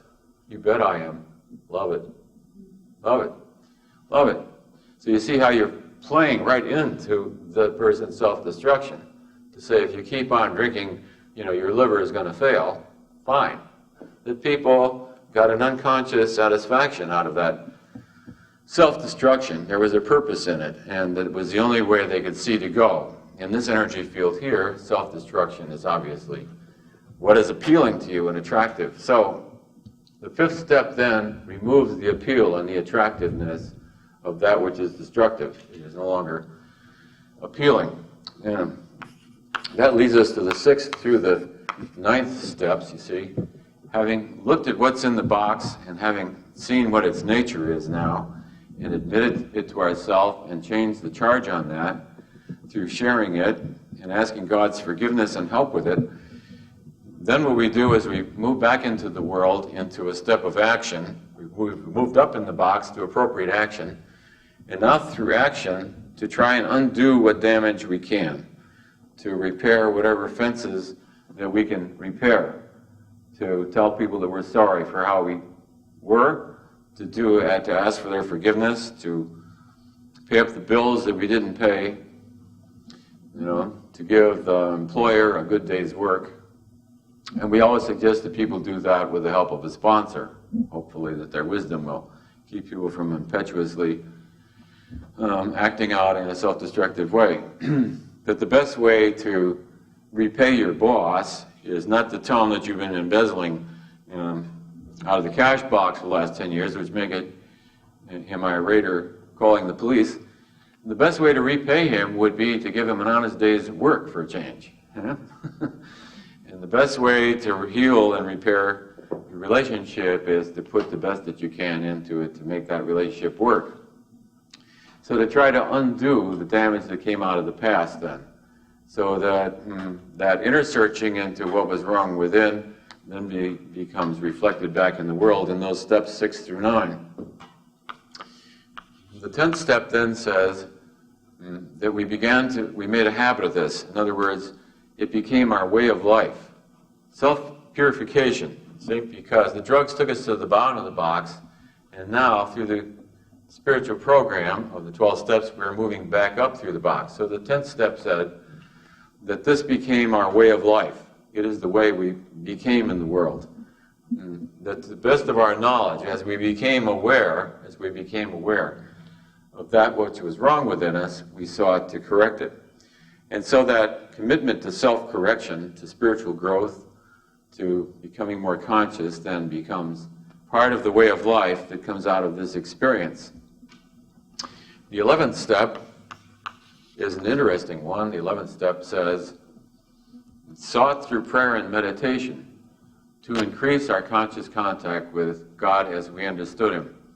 That's a very interesting statement when you look at it. It says, sought through prayer and meditation to increase our conscious contact with God, to increase our contact with God as we understood Him.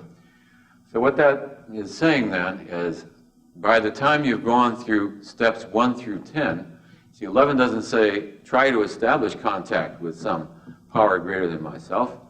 11 says, increase that which has already happened. So, that whole process of surrender, the opening of the energy fields, the experience of some inner grace, the spiritual growth that comes out of that, what happens is you reconnect within yourself with something that is rock-like. See, that which is love, that which is divine is not different than love. So, I always tell people in these programs who have trouble with the God aspect of it to forget about the God aspect of it and instead commit themselves to this energy field called love and to these states up here which are called compassion, to commit oneself to truth, to love, and to compassion, and forget about the God aspect. Because what happens as time goes on is you feel that rock-like interconnectedness. And so you'll hear people who've been sober for some time will talk about their sobriety as though it was some very wonderful and positive attribute, you see? And they will guard that with their life. But what these people seemed to have was something that was so great that they would go to any lengths to guard it and to protect it.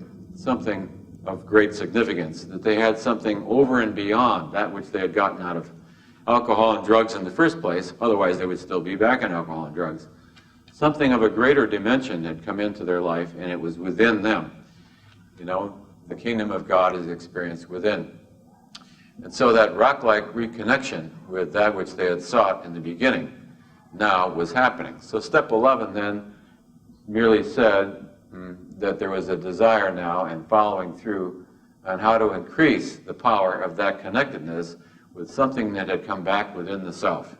Some re-experiencing of truth had recurred.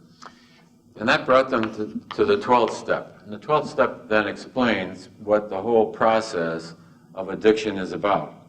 Step 12 says, having become conscious as a result of this total addictive experience of having become addicted, having surrendered, having hit bottom, having turned around, having gone through a process of spiritual purification.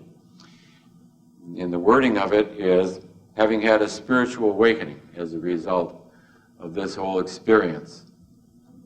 And so now we see what the process of addiction is all about. It is a movement in consciousness. It is a one-way street, a one-way commitment, because once your own consciousness has picked addiction as the way to becoming conscious, as the way to becoming spiritually aware, there is no backing up. There is no changing of one's mind. You cannot join this pathway and then leave it, join some other pathway, and then commit to some other church, and then go to Unity for a while, and then do the Course of Miracles, and then, you know what I mean, move around through one thing and another. You are now committed to a one-way street. You're walking a razor's edge because there isn't enough room on it to turn around and go back.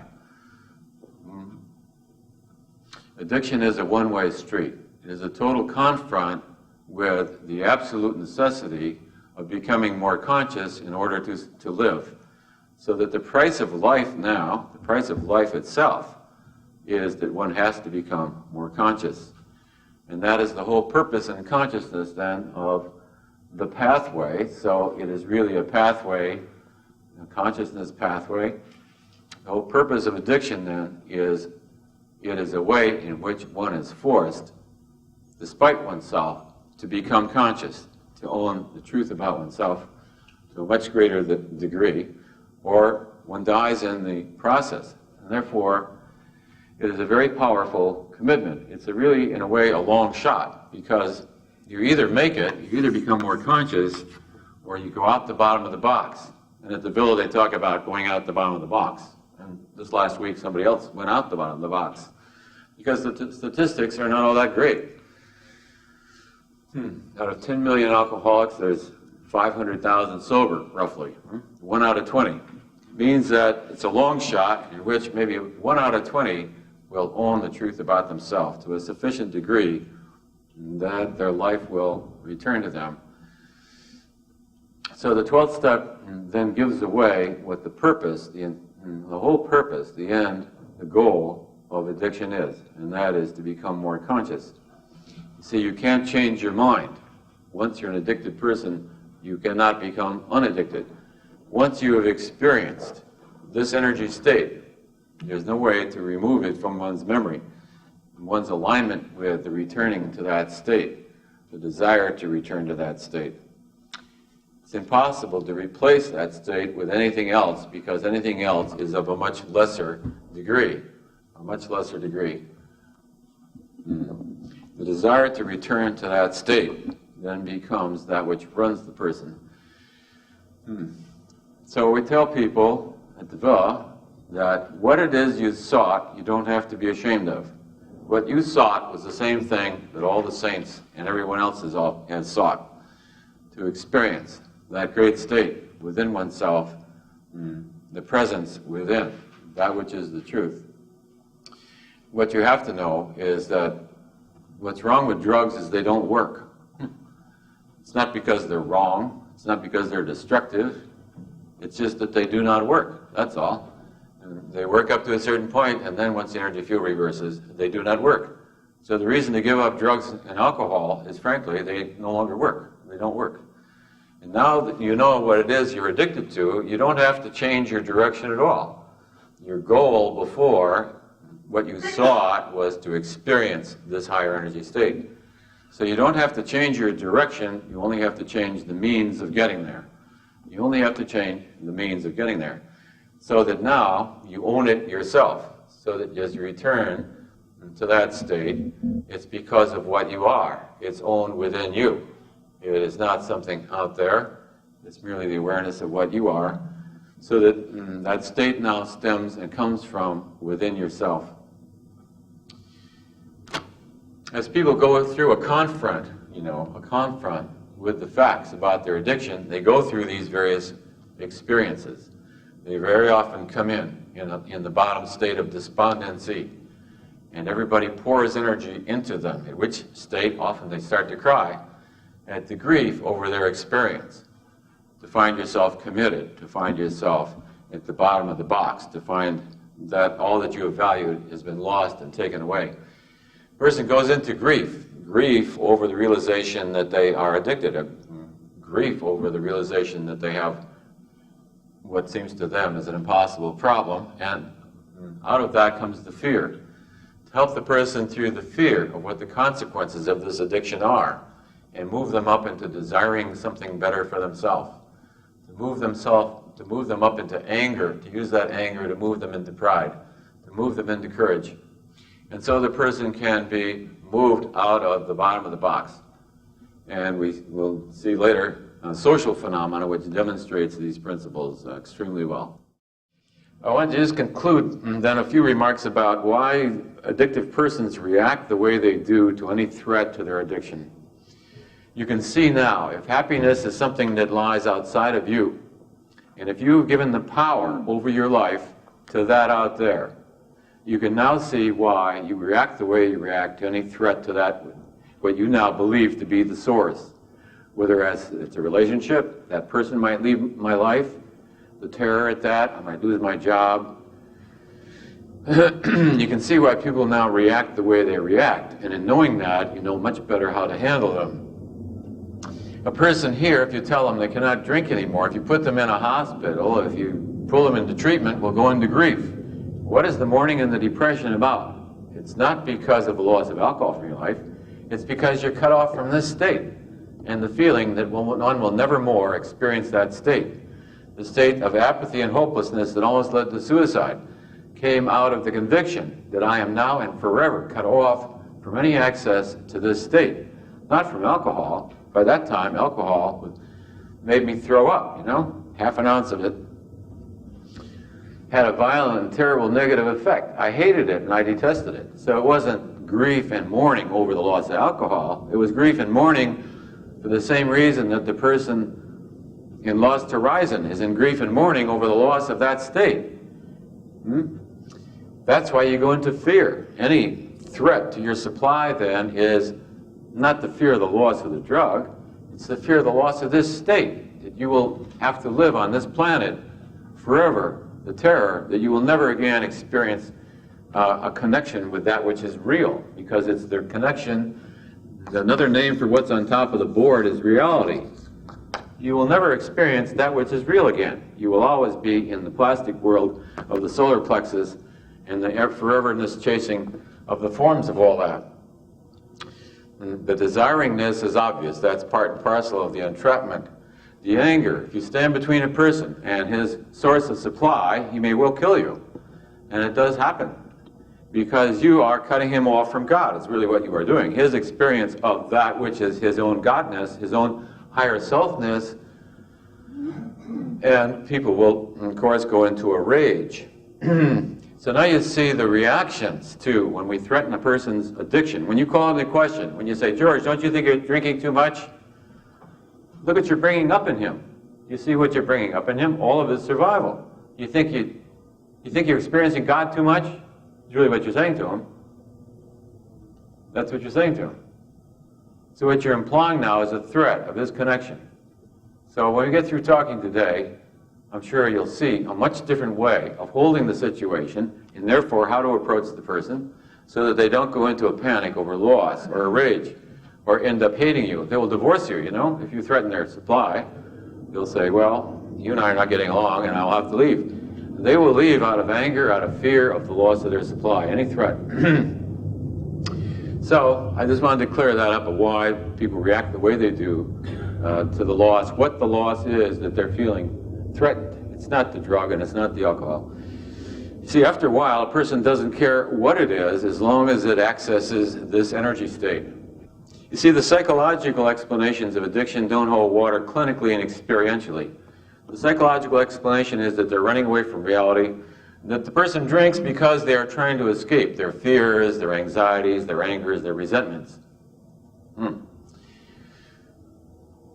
Thorazine will get rid of your anxiety for a couple weeks. One good shot of Thorazine and you won't feel nervous until probably Christmas time. See? Antidepressants will get rid of your depressions. The combination of the two will get rid of your anxiety and your depression. And pharmacologically, I did that for 30 years as a psychiatrist. I got rid of people's with psychopharmacology. But nobody ever calls you for a refill. Nobody ever says, Doc, my prescription for antidepressants and Thorazine went down the toilet. With Percodan, it always goes down the toilet, doesn't it? Doc, my 4-year-old daughter ate the prescription for Percodan. It got thrown out with her diapers because you give me a repeat. Nobody asked for it. The elimination of these negatives is not what is sought. In fact, these are born willingly in order to access this.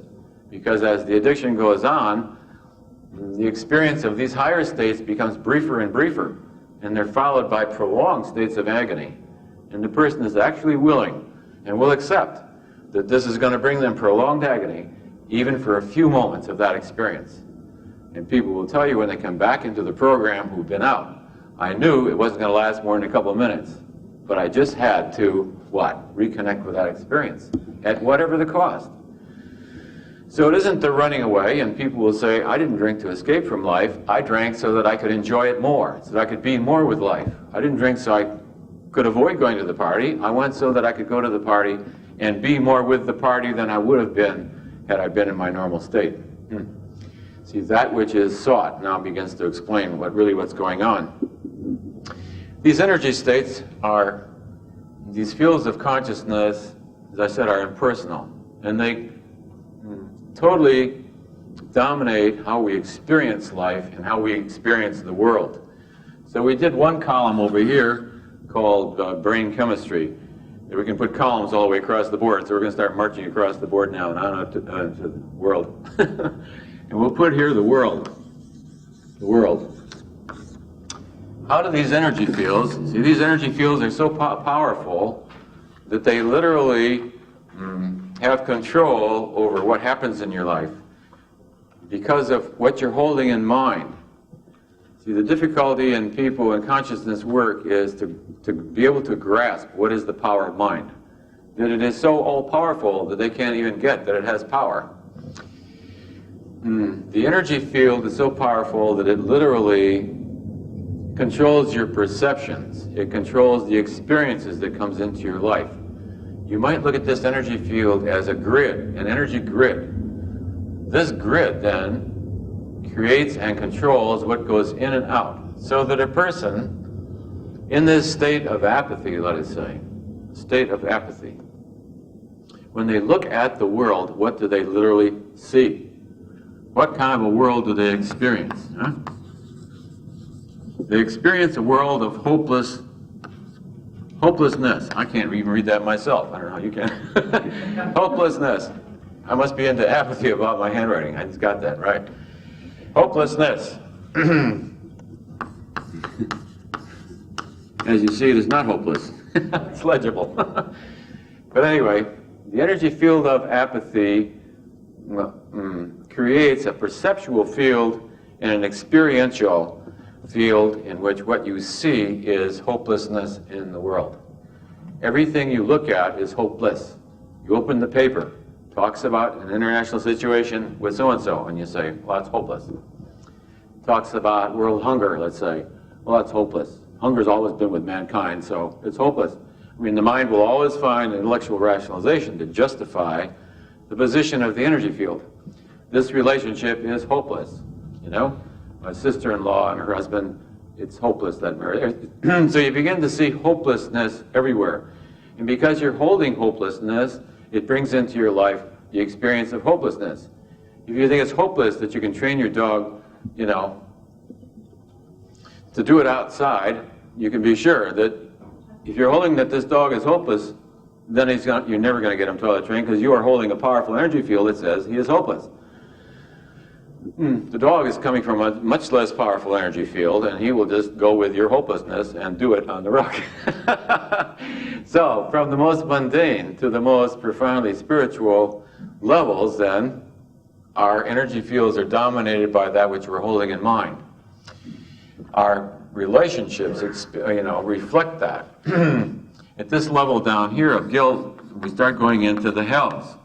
The hells going from there on down, in which life seems to be an endless source of pain. So coming out of guilt, then, we have the world of pain. See at the bottom. Here we have the world of hopelessness. It's hopeless that the pain is going to be inevitable because from this level, pain is part and parcel of all of life. All of experience is accompanied by pain. The next higher level is this is a sad world. See? The world of grief. It is a sad world. So the person in hopelessness walks down the street and sees the hopelessness of society, hopelessness of civilization, the hopelessness of man, hopelessness of man's condition, hopelessness. This person instead sees sadness. So in walking down the street, the person sees the children and how sad that is, knowing the pain that they're going to go through as they grow up, etc. You know? The sadness. They look at the old people and they say, isn't that sad, the old people? I was at a restaurant in Sedona one time when that happened, you know. I was looking at some people at the next table and they looked to me like they were in a state of bliss. They were all in a state of like total oneness. I mean, they were so connected and had known each other for so long that nothing needed to be said. They just sat there blissed out with each other, you know, just so happy to be in each other's presence. And the person with me said, look at those old people. Isn't that sad? Isn't that sad? What was sad? I don't know. I couldn't see anything to be sad about it. Apparently, the person was referring to what they're projecting onto the situation. There is no sadness there. But when you open the paper, there is much, if you were into sadness, to be sad about. Is that not so? There is much to be hopeless about, if that is where you are. There is nothing but sin if you are into an energy field of 30, in which the world of pain is the world of sin. You see page after page of sin. Right? Sin and wrong, being wrong. As you move up, you move into, out of the sad world, you move up into the fearful world. And this is the world of fearfulness, of course, everybody is familiar with, from robbers to muggers to rapers to the IRS to God knows what people think of you, people's opinion, whether you'll be well, health, wealth, all the endless fears and the enormous amount of human energy that goes in to then defend themselves against these fears. You know, a typical apartment in New York City has 6 locks, and then it has L-shaped crowbars around it, and then it has alarm systems, and then it has bars in the windows. And when you go out, you may well get mugged, is being held in mind. And I know people that have been mugged 6 times in a row and still living in the same high-rise apartment building. You know, I've been mugged 6 times in this building. I say, yes. And when are you moving? Oh, I'm not moving. Why aren't you moving? Well, how could I get a rent like that? How can I get a rent like that? So you see, there's the self-reinforcement. Although it's fearful, the person has an investment that this is a fearful world, because the investment in this being a fearful world then makes everything in their life meaningful. If they weren't living in a world of fear, if they couldn't put that investment into the world, then none of their life would make sense, because they're busy preparing for old age and covering themselves with insurance and locking their doors and double locking their cars, and their whole life is one prevention of the fearful happening in their life, which of course makes it manifest. Without the investment in fearfulness, then the life suddenly has no meaning. What is your whole life about now? Just like this person's investment is into this is a sad world, and if you try to take that away from them, now what is the context of their life? Their whole life has been to prove that this is a sad place where you lose everything, where loved ones turn against you, where bosses don't appreciate you, where those whom you invest with cheat on you, etc. Their whole investment. So there's an investment that's a secondary gain and a secondary payoff. It merely reinforces it. It's not really what sets the energy field as far as intention goes, but it's certainly the secondary payoff. In psychoanalysis, that's called secondary payoff. The secondary payoff reinforces the field. So you see, that which you set by your own intention then sets the energy of the field. That field then determines what you see. Now you see why people move so slowly in consciousness, because it's almost a deadlock. And that which you think the world is, perceptually comes back to you as that, which reinforces your belief that that's the way the world is, which reinforces again that that's the kind of experiences that you have. To this person here, this is a frustrating world. Frustrating. The person into that solar plexus wantingness, desiringness, is never happy. They're endlessly critical. They want everything to be different than the way it is. The endless criticalness, the endless lack of satisfaction, the desiringness, the wantingness. And now we can see why making more millions actually is not very helpful. See? The people who are dissatisfied, they're worth 50 million, and that same dissatisfaction, that wantingness, instead of saying, wow, I've got it made, I think I'll go and be happy and bliss out someplace. No, the same energy that earned the first 50 million now drives them to earn more millions. There's no point, no end point. There's no point at which the person can feel complete, satisfied, contented, happy. Because happy, as we said, happiness is an energy field that begins at around 500. Down here, what you get is satisfaction and pleasure. So it's possible, let's say, in this energy field, to get satisfaction. You can plunge the dagger in your enemy's heart and say, so there, bastard. It feels good at the moment that you do it. You see, you get pleasure and you get satisfaction.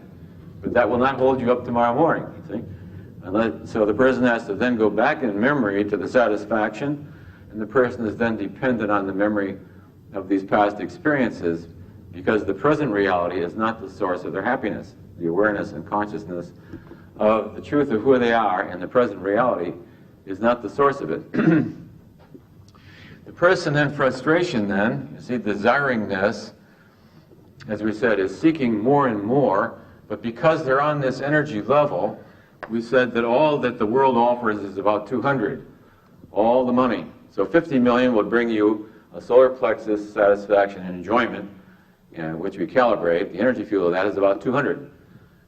And when you earn another 20 million, you will still have energy experience of 200.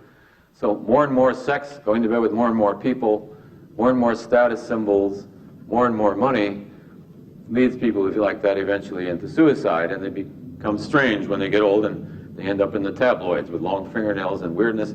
And no one can understand why with that many billions of dollars this person is not happy, and instead they're paranoid, totally isolated from life, and live a very wretched existence. This eventually leads up to anger because of the frustration, and so we get a world of conflict. We get the world of conflict. The angry person sees life as mini wars and competition. Everything is competition. Down here at the bottom of the box, everything is lose-lose. At the bottom of the box, everybody loses. At the middle of the box, it's win-lose. In the middle of the box, then, if I win, you lose. And therefore, relationships, business dealings, all transactions are held in a win-lose proposition in the mind. Down here, everybody loses. You know, if I go back to live with the family, they all lose. They're miserable, I'm miserable. They lose their TV set. It's lose-lose. Dad's automobile insurance gets canceled after racking it up again. So it's lose-lose for everybody.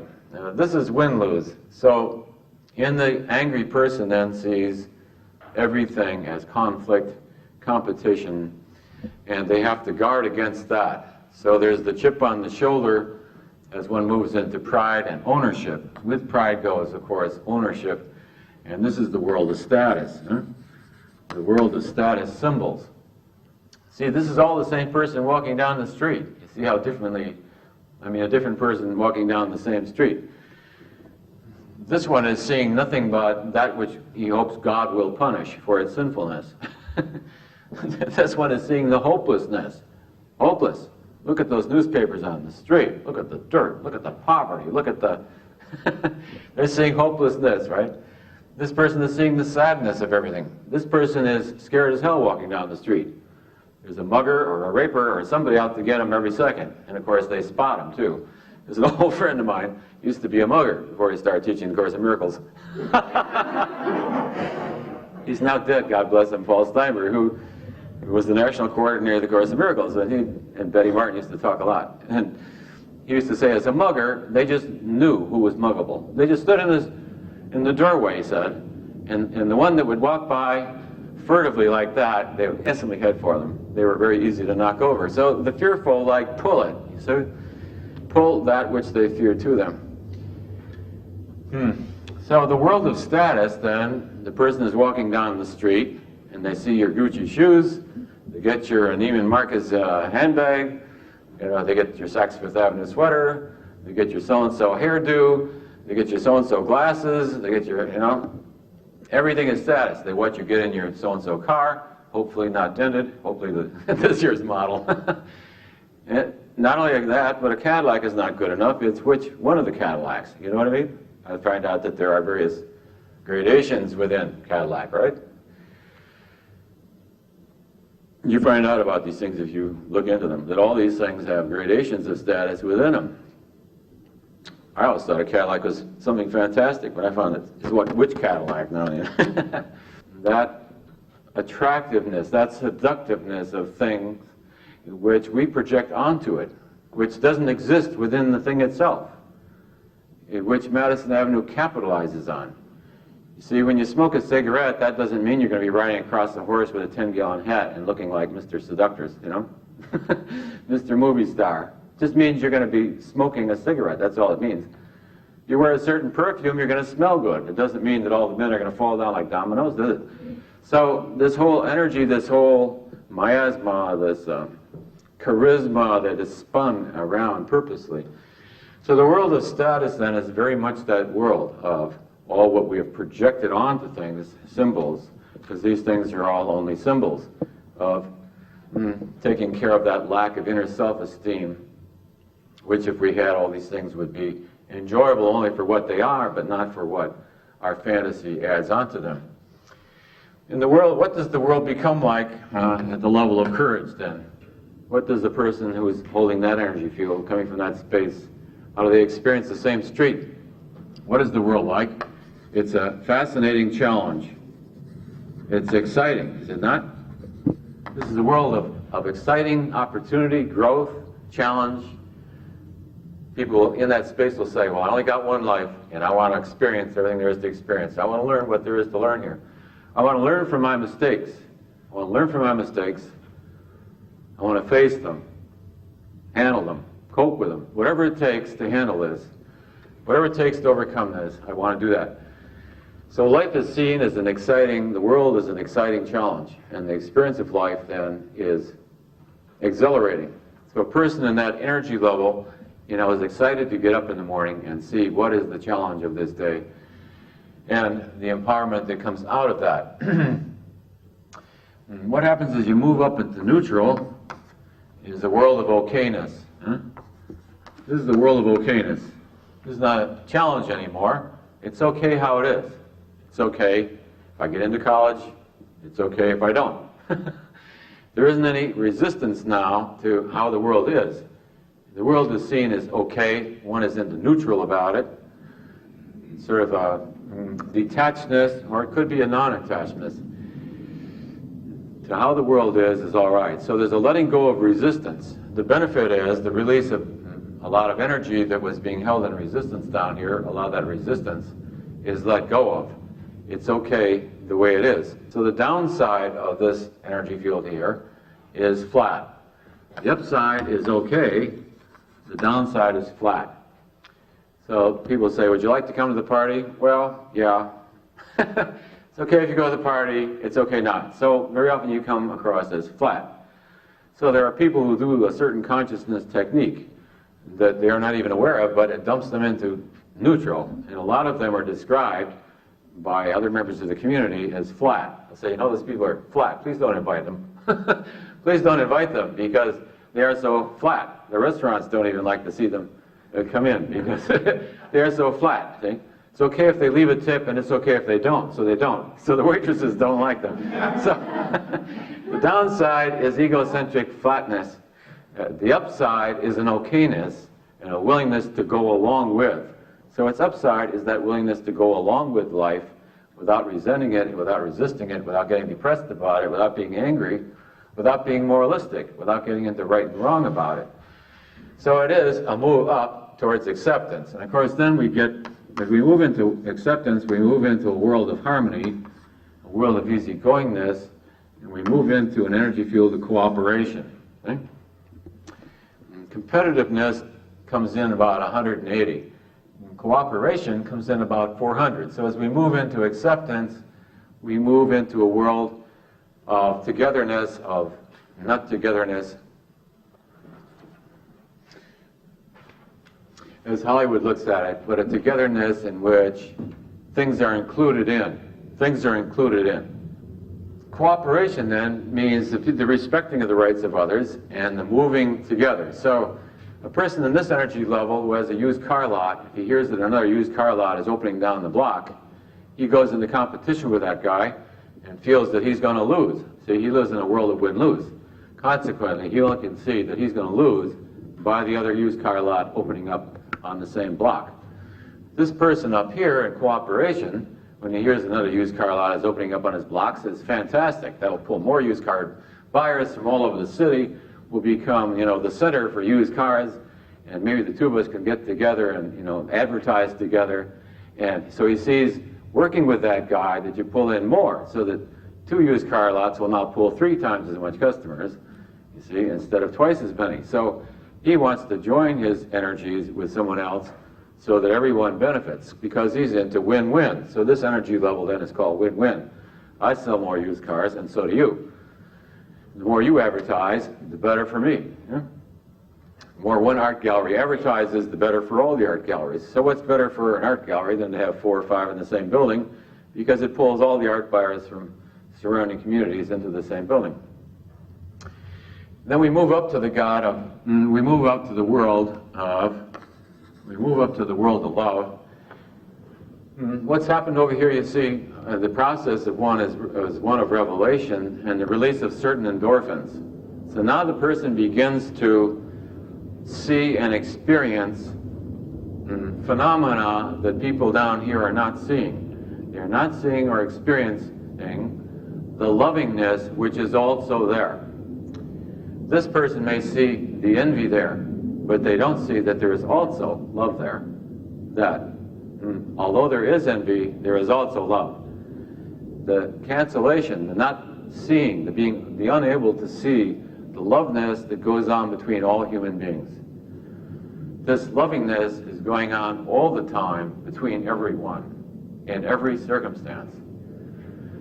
As this field opens up, you see that. As you say hello to the doorman, you realize that there is an enormous lovingness going on there. You're loving the doorman, his loving you, and you become a part of his joy of life. See? And when I used to live in New York City on Fifth Avenue, I had a whole routine of doormen that I said good morning to. And if you missed one day, they would say, "Where were you yesterday?" You know, that little something was missing from their life that had touch. It was a touch of joy that mutual greeting brought in, and I miss seeing them. You see, I miss seeing their happy face. So there is a lovingness that goes on all the time in all circumstances, and it's just not visible. It's just not visible until the energy field reaches that point, and then you begin to see that. You begin to see that going on all the time. That it's true, there is this, but there is also that. See?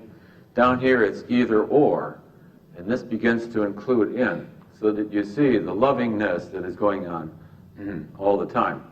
You begin to see the response of nature to your own consciousness. You begin to become aware that which is growing around you, that the energy field that you are vibrating out is affecting all of life around you. All of life around you. I once killed a plant with consciousness. It was once a plant that I hated, and I didn't like what it stood for. I didn't like what I remembered because of it. I didn't like what it was doing in my life, and I just consciously hated it. And in about 8 weeks, it was dead. Poor little plant. It's the only plant I ever killed like that. All right, St. Peter, I did it. I killed it. Christ cursed the fig tree. That's my out. The energy that we radiate out then affects all of life around us. Affects all of the life around us. And as we move up to this level here, we begin to see. You cannot read that, of course. I can't either. What becomes revealed to you, because this is called revelation, is the incredible beauty of life. As you move towards the top of the box, it's incredible perfection.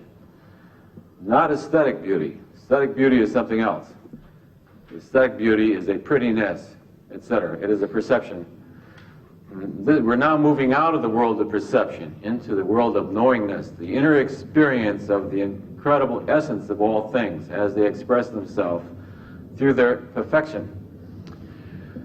This came to me one day as I was sitting at home, and the kitty was sitting there on the rug, and I looked at the kitty, instantly I got, the kitty is sitting there as an absolute perfect expression of its kittiness. You know what I mean? The kitty sits there, and it is itself perfectly, absolutely, in the incredible beauty of its isness being what it is, you see? And you begin to see that everywhere. Everybody has those experiences. Everybody in the audience, I'm sure, has had those experiences. It'll come when you're walking through the woods, and suddenly there's that inner silence. There's a hushing. You can tell when it's going to happen because all of a sudden everything becomes hushed. And then it slows down, and it's always to me like a slow motion movie. All of a sudden, the incredible, magnificent perfection and beauty of all things, and you are one with that, and you are not different than that that is what you are. And you see the truth of all of it. God is all that is. So that incredible perfection, see? And now, how do you see people? Well, the rose, as it is half unfolded, see, it's unfolding its perfection and absolute perfectness, the incredible beauty, the harmony. Its expression of that which it is, the unfoldingness of that is perfect in its unfoldingness. And so you look at another human being, you look at someone, and you see the incredible beauty, and it radiates out from their inner self, almost like a light. You see the incredible beauty of the unfoldingness of that which they are, as they're coming into the awareness, let's say. Stealing is no longer really good in my life. Right, that's the lesson I'm getting. Whatever the lesson is, booze and drugs are driving me into insanity and self-destruction. Right? Whatever that lesson is. So those are the perceptual worlds, you see? The world being holographic, a hologram. So, you all know what a hologram is, right? It's a three-dimensional representation. And it's done by the interface of a laser light, which is aligned photons, and normal light, bouncing off an object and creating a photographic plate. Now, when you take a fragment of that photographic plate and you run a laser beam through it again, it recreates the whole. And it recreates the whole spatially in space, three-dimensionally. Everything is connected with everything else. Because every person and everything gives off a vibration, obviously these vibrations all interface, do they not? If you give off a vibration and you give off a vibration, then the two must intersect somewhere. Consequently, all things are connected with all other things. Nothing is separate from anything else. And that's the holographic dimension, which is the title of several very popular books. So this hologram then, the world then, as we see it now, from the description of these are really portholes. These are perceptual portholes in which we project out that which we are holding and then experience back our own projection and say, see, isn't it so?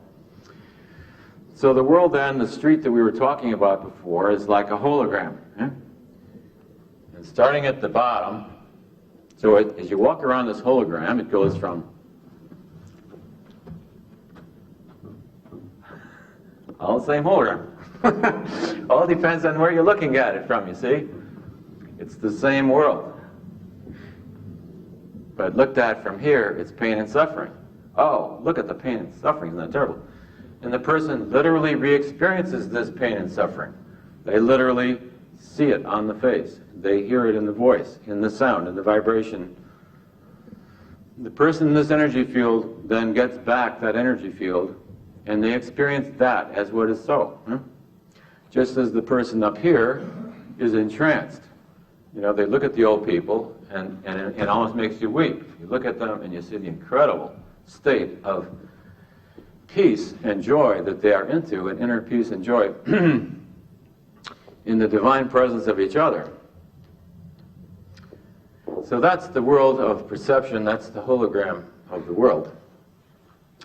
So how, if we see how one experiences the world that way, then how does one, we'll extend that to God, huh? And we'll see something of significance perhaps. So how does God come out then in all of this? At the bottom of the box then, out of that apathy, you see, we can say that God is dead. The person who believes in death and absolute destruction, then God is dead. So one can become a great philosopher. If one has a high IQ, what happens is that the mind then tends to justify one's inner position. The intellect comes to the service and tries to make explainable and acceptable that the essence of human life is nausea, that man is hopeless, and that God is dead. So you can become quite popular for a while. Selling books that God is dead. God doesn't really care about all that. So the books go on.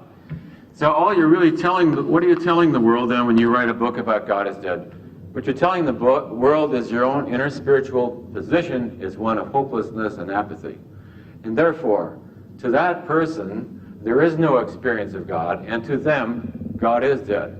To them, and God is dead.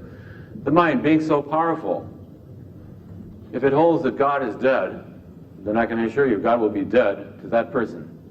God will be dead to the person who holds that God is dead. There will be no experience of anything outside of one's own personal ego. So through one's own inner experience, one can say, I've never experienced anything other than that which is in the box. Instead of therefore concluding I'm a very limited person and not too conscious, instead the person projects that and says God is dead. As we get up higher then, we get to the conceptualizations of the God of the worm. The sinner, you see, is a worm, and I being a hopeless sinner. So these are people who hold that there may be a God, but he would not want anything to do with me.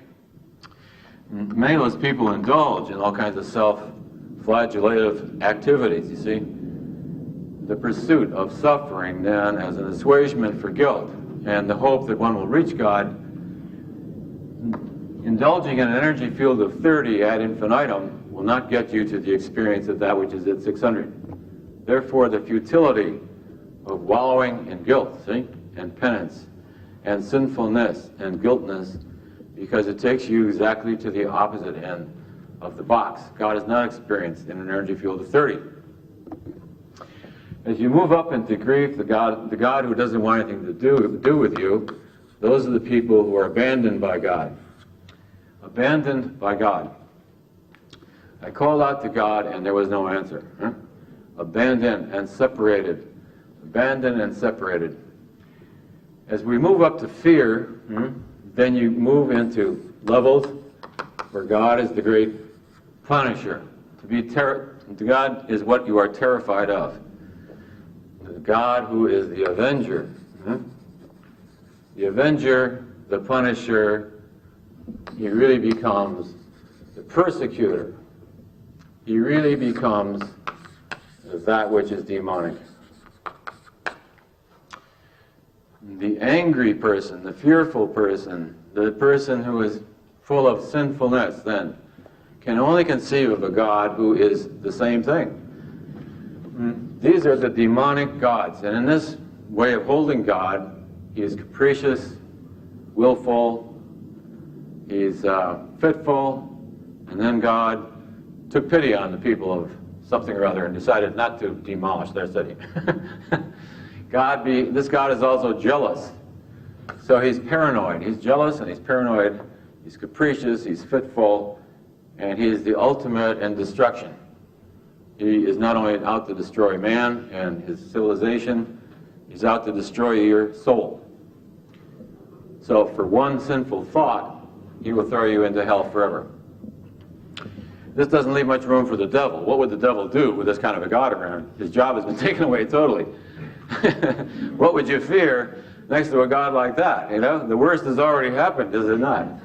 Now, this is really the demonic God of hell.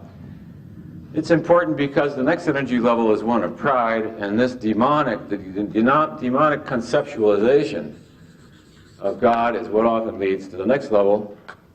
On the level of pride, you've got two positions possible. Because of one's intuitive perception, inner awareness of truth, one throws this out. And you may take then on one side the position of the atheist or the agnostic, who comes from the pridefulness of the intellect unknowingly. He thinks that's all there is. He looks at the demonic conceptualizations of God and says, that God isn't even as good as my aunt. You know, my aunt is a more loving being than that, and throws out the demonic conceptualizations of God. And then concludes, having done so, that he has thrown out God. That's the error. Mixing the map with the territory, right?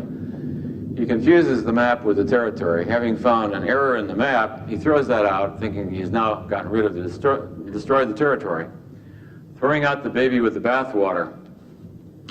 Having thrown out, what has he thrown out? He's thrown out concepts, but a concept is not the thing. A concept is a symbol for the thing. And in this case, a distorted concept. So he throws out the distorted concept, and now he has thrown out the thing itself, that he has handled the matter. So the agnostic says, well, I won't take a position about it, it's been handled, it's all nonsense, forget it.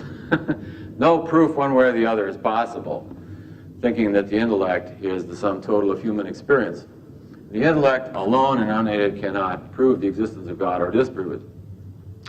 At the other side of this field would be the person who takes the opposite position, that my knowledge of the truth is the only truth there is, therefore you are wrong. And you have the endless religious wars and bigotries that go on from my position and my way of seeing it is the only truth and the only way. So the arrogance, the contempt, see, the denial of the truth is possible for anybody else, the contempt for their spiritual positions, the defensiveness about one's own spiritual position, and therefore the endless angry confronts and endless religious wars and all that go on this energy level of pridefulness. What happens when we get to the level of courage? Because so far we've been below the line. What happens when you get to the level of courage? You you start running into the God of AA. See? God of AA. You start running into the truth. For the first time now, you're above the line. And what is the truth? The truth is you don't know anything about God, do you? The truth is you have a lot of hearsay written by very authoritative and impressive people coming from authoritative sources. And what is your own inner knowledge and experience of the truth of that? It's zilch. And so, in AA they talk about the God of your own understanding, the God of your own inner experience, the truth that has come to you, not the truth that has come to some saint 2,000 years ago on the other side of the planet, walking on the road to something. When you're walking down the street and your knees go to water and you need a drink or you need a fix, what happened to somebody else a couple thousand years ago is not going to come to your aid.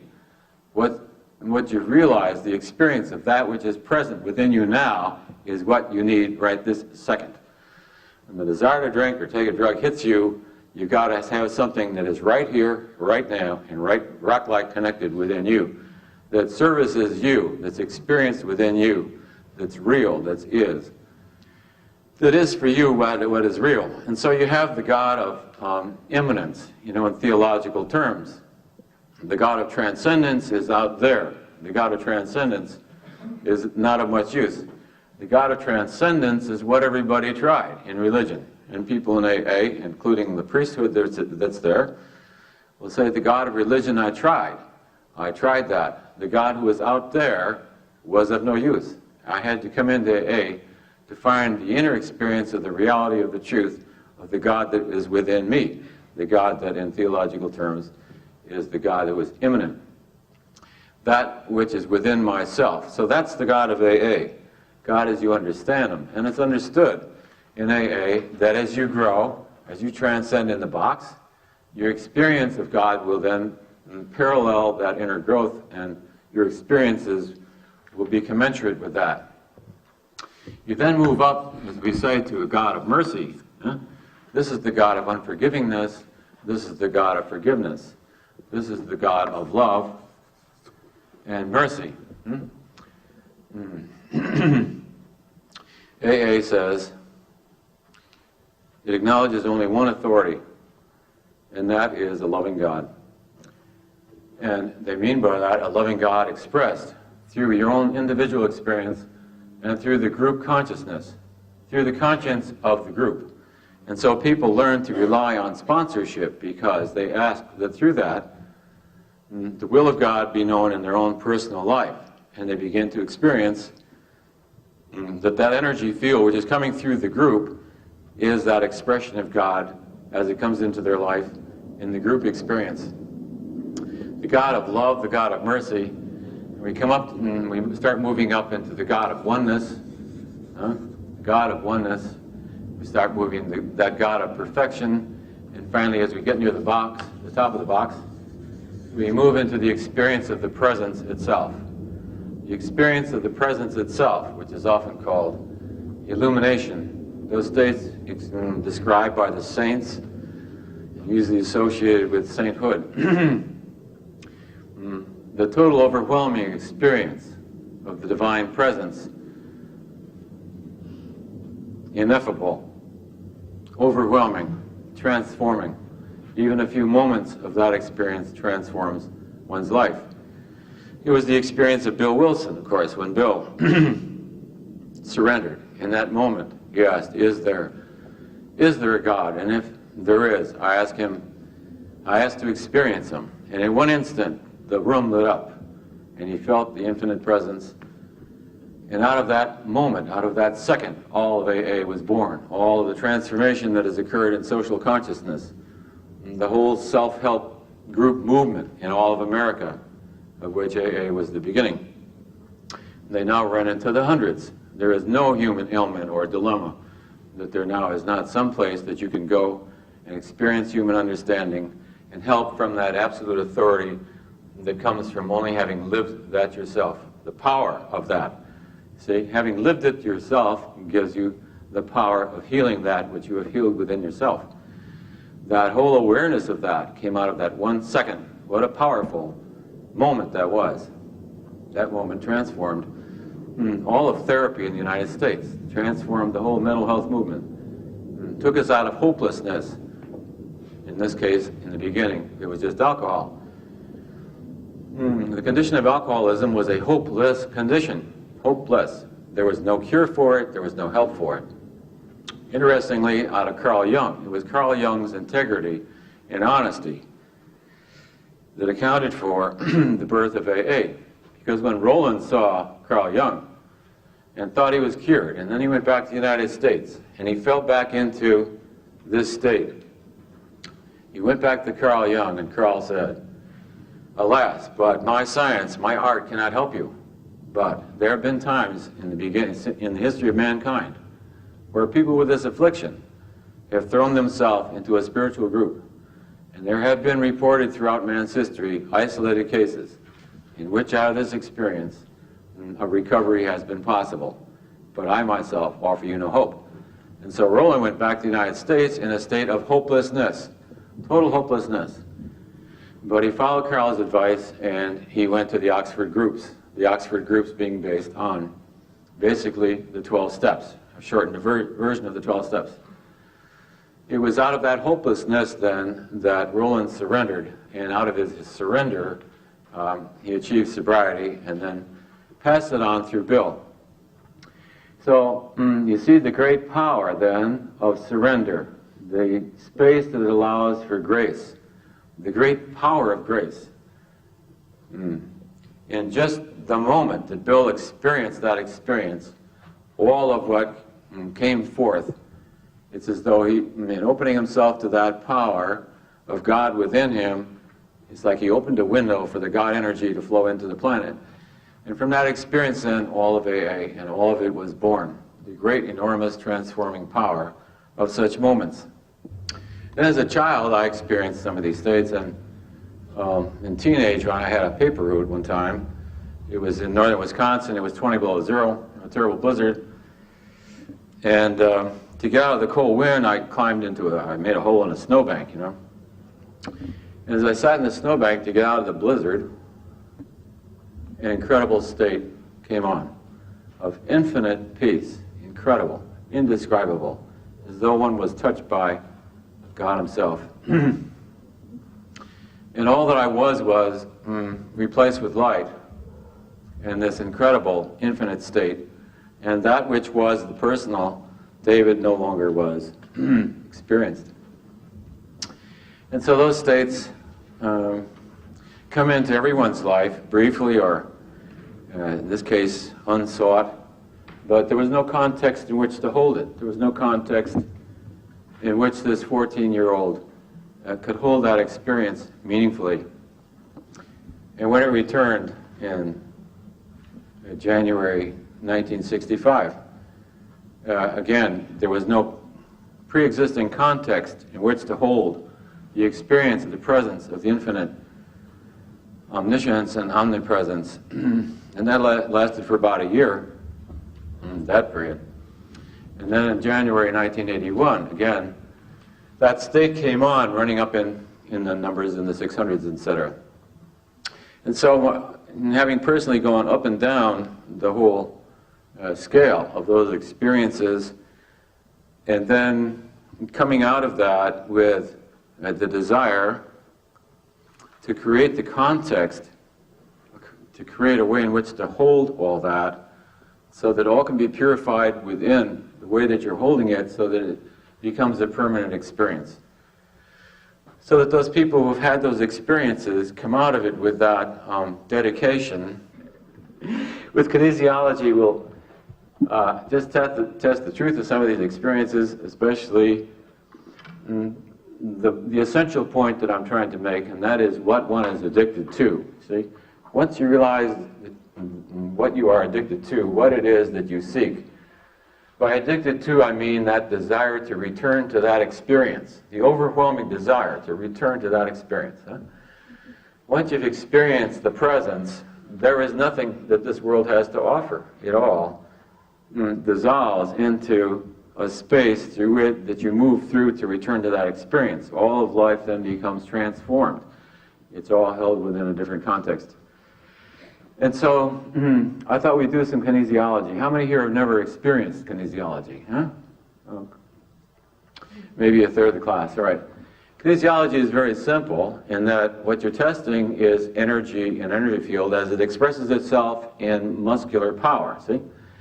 So how about if I get a subject, a willing subject from the audience? I may want to be the subject, and we'll just, who's seen kinesiology before? Anybody who's seen it? Would you like to come up and just be the person that I demonstrate it with?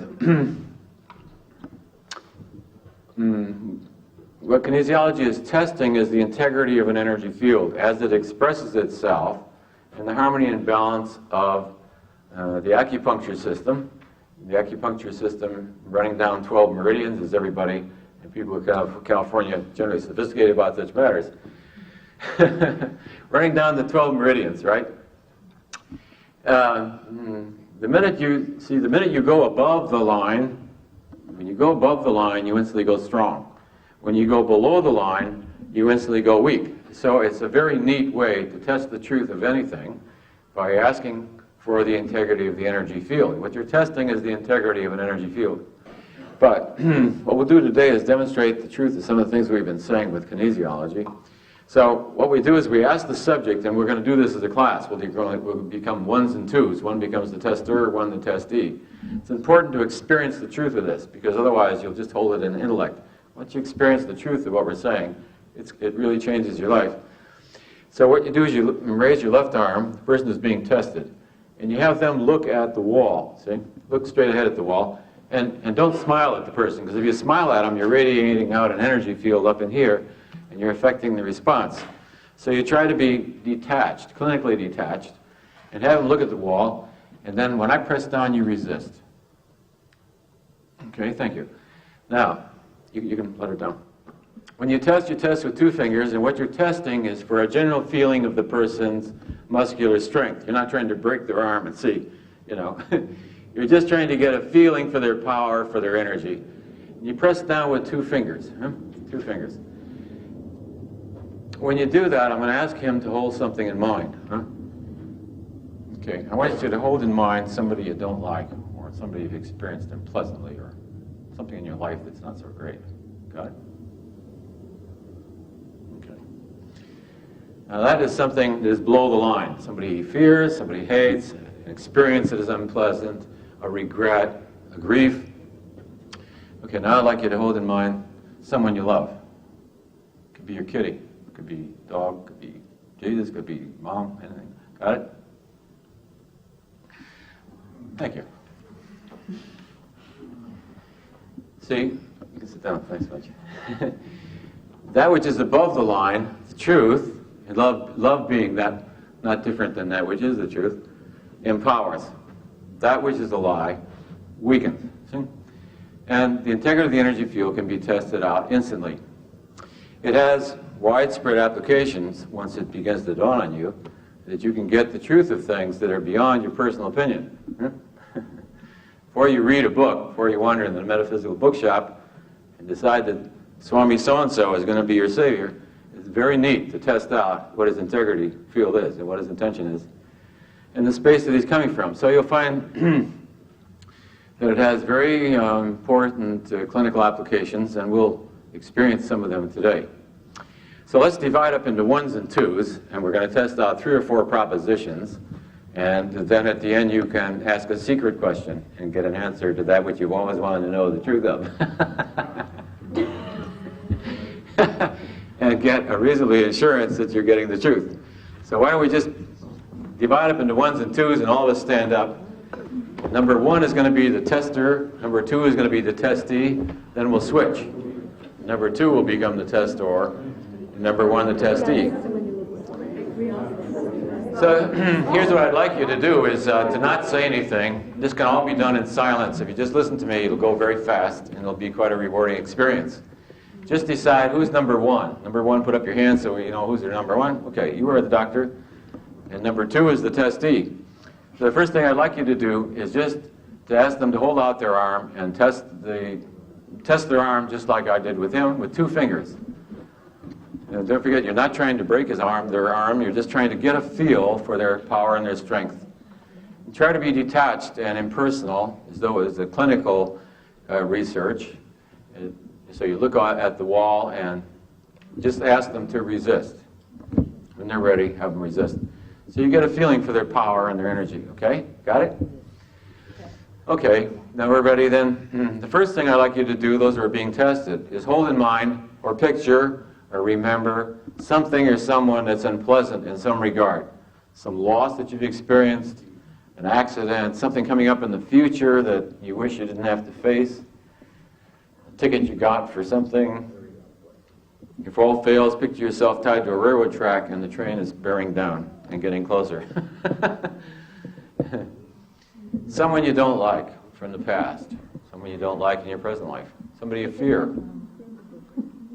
somebody who scares you, really. Somebody who really scares you when you come up against it. Has everybody got that? Now I'd like you to hold something or someone that you love. As I said, it could be your kitty, it could be your dog, it could be your mom, lover, girlfriend, mom, dad. You can change arms if you want. First get acquainted with the power of that arm. As I say, don't push so hard you wear them out. Just with two fingers you can get a feeling. They're either weak or they're strong. That's all you need to know. There's got to be somebody you love, please.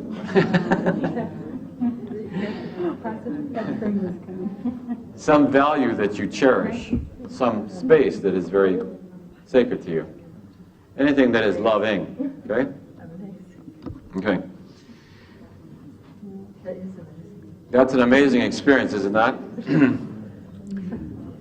The next thing I want to test out is a proposition. So get ready to be tested. I'm going to give you the proposition. I want you to hold this proposition in mind.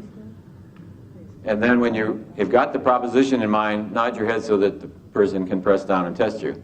The proposition is that the drugs have the power to get you high. The power is in the drugs. It's drugs that get me high. It's drugs that have the power to create that experience within either myself or those who are addicted. Makes no difference.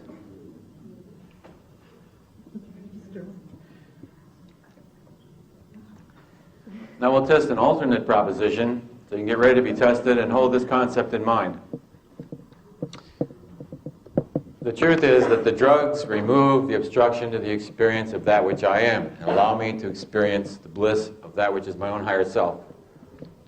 The drugs block the not-self and allow me to get closer to the experience of my own inner self. The power comes from my own inner godness. That is the source of the power of that experience. Mm-hmm.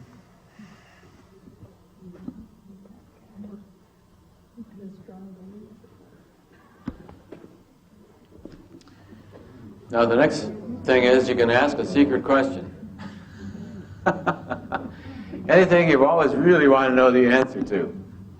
If you have an addictive problem and you have a question in your mind, you can say, am I really, this is what I do with the class at the Villa, am I really addicted? Am I really an alcoholic? Do I really have a problem with that? You can ask any question you want and then just indicate to the tester, as long as it's answerable by yes or no. So you don't have to share this question, you can just keep it in mind. If there's anything you really want to know, and you always want an opportunity to find out the truth of that. Is the boss planning to fire me?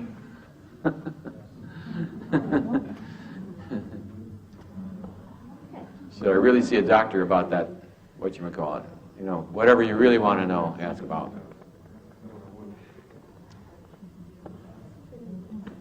That's very Does my mother really love me? I mean, you know. Is my kitty really pregnant? I mean, any kind of question you want. Am I really pregnant? I mean, you know. Okay, now we'll switch. We'll switch, and again, if you're silent, I'll just guide you through it, and we'll do it quickly. First, test the strength of the person, so you get a feel for it. Just use 2 fingers. Have the person resist. Resist with all your strength. Resist with all your strength. Okay, got that. The next thing you hold in mind is someone you don't like, something you don't like, something painful memory from the past, something you wish hadn't happened, something you fear might happen, something you're looking forward to that makes you nervous. Somebody who blows your mind when you see them. The devil, hold the devil back there. All right, now in contrast, just hold in mind the presence, the memory of someone you love. Their image, their thought, a memory of being with them, sound of their voice, what they feel like to you, what they look like to you. Hold it and test that. It's really dramatic, isn't it? It's some experience. First time I experienced that, it just blew my mind. I mean, it is so definite, it is so strong, it is so powerful, it is so overwhelming. Okay, the next thing, because we're into the consciousness about addictions, we want to hold in mind, get ready to be tested, and then hold this concept in mind. It's the drugs that have the power to get me high. The experience of bliss comes from the drug. Drugs have the power to create that experience. That's the truth of that.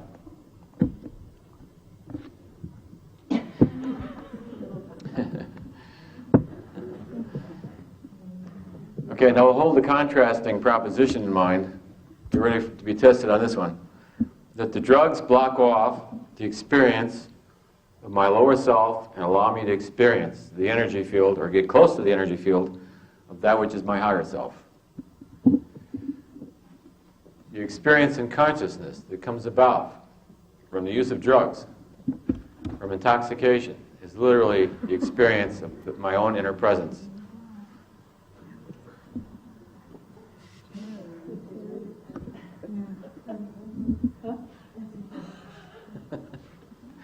And now everybody gets a secret question. Or questions. Secret question. What do you really want to know? But you have to be willing to face the truth of the answer.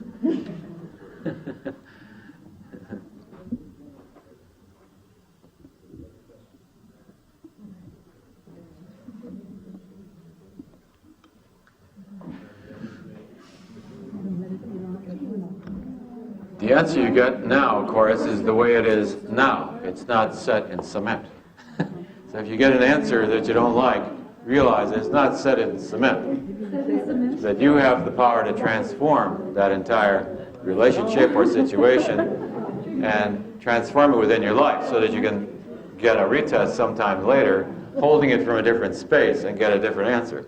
But that is the way you're holding it now, and that's the way it's going to come out. The way you're holding it now.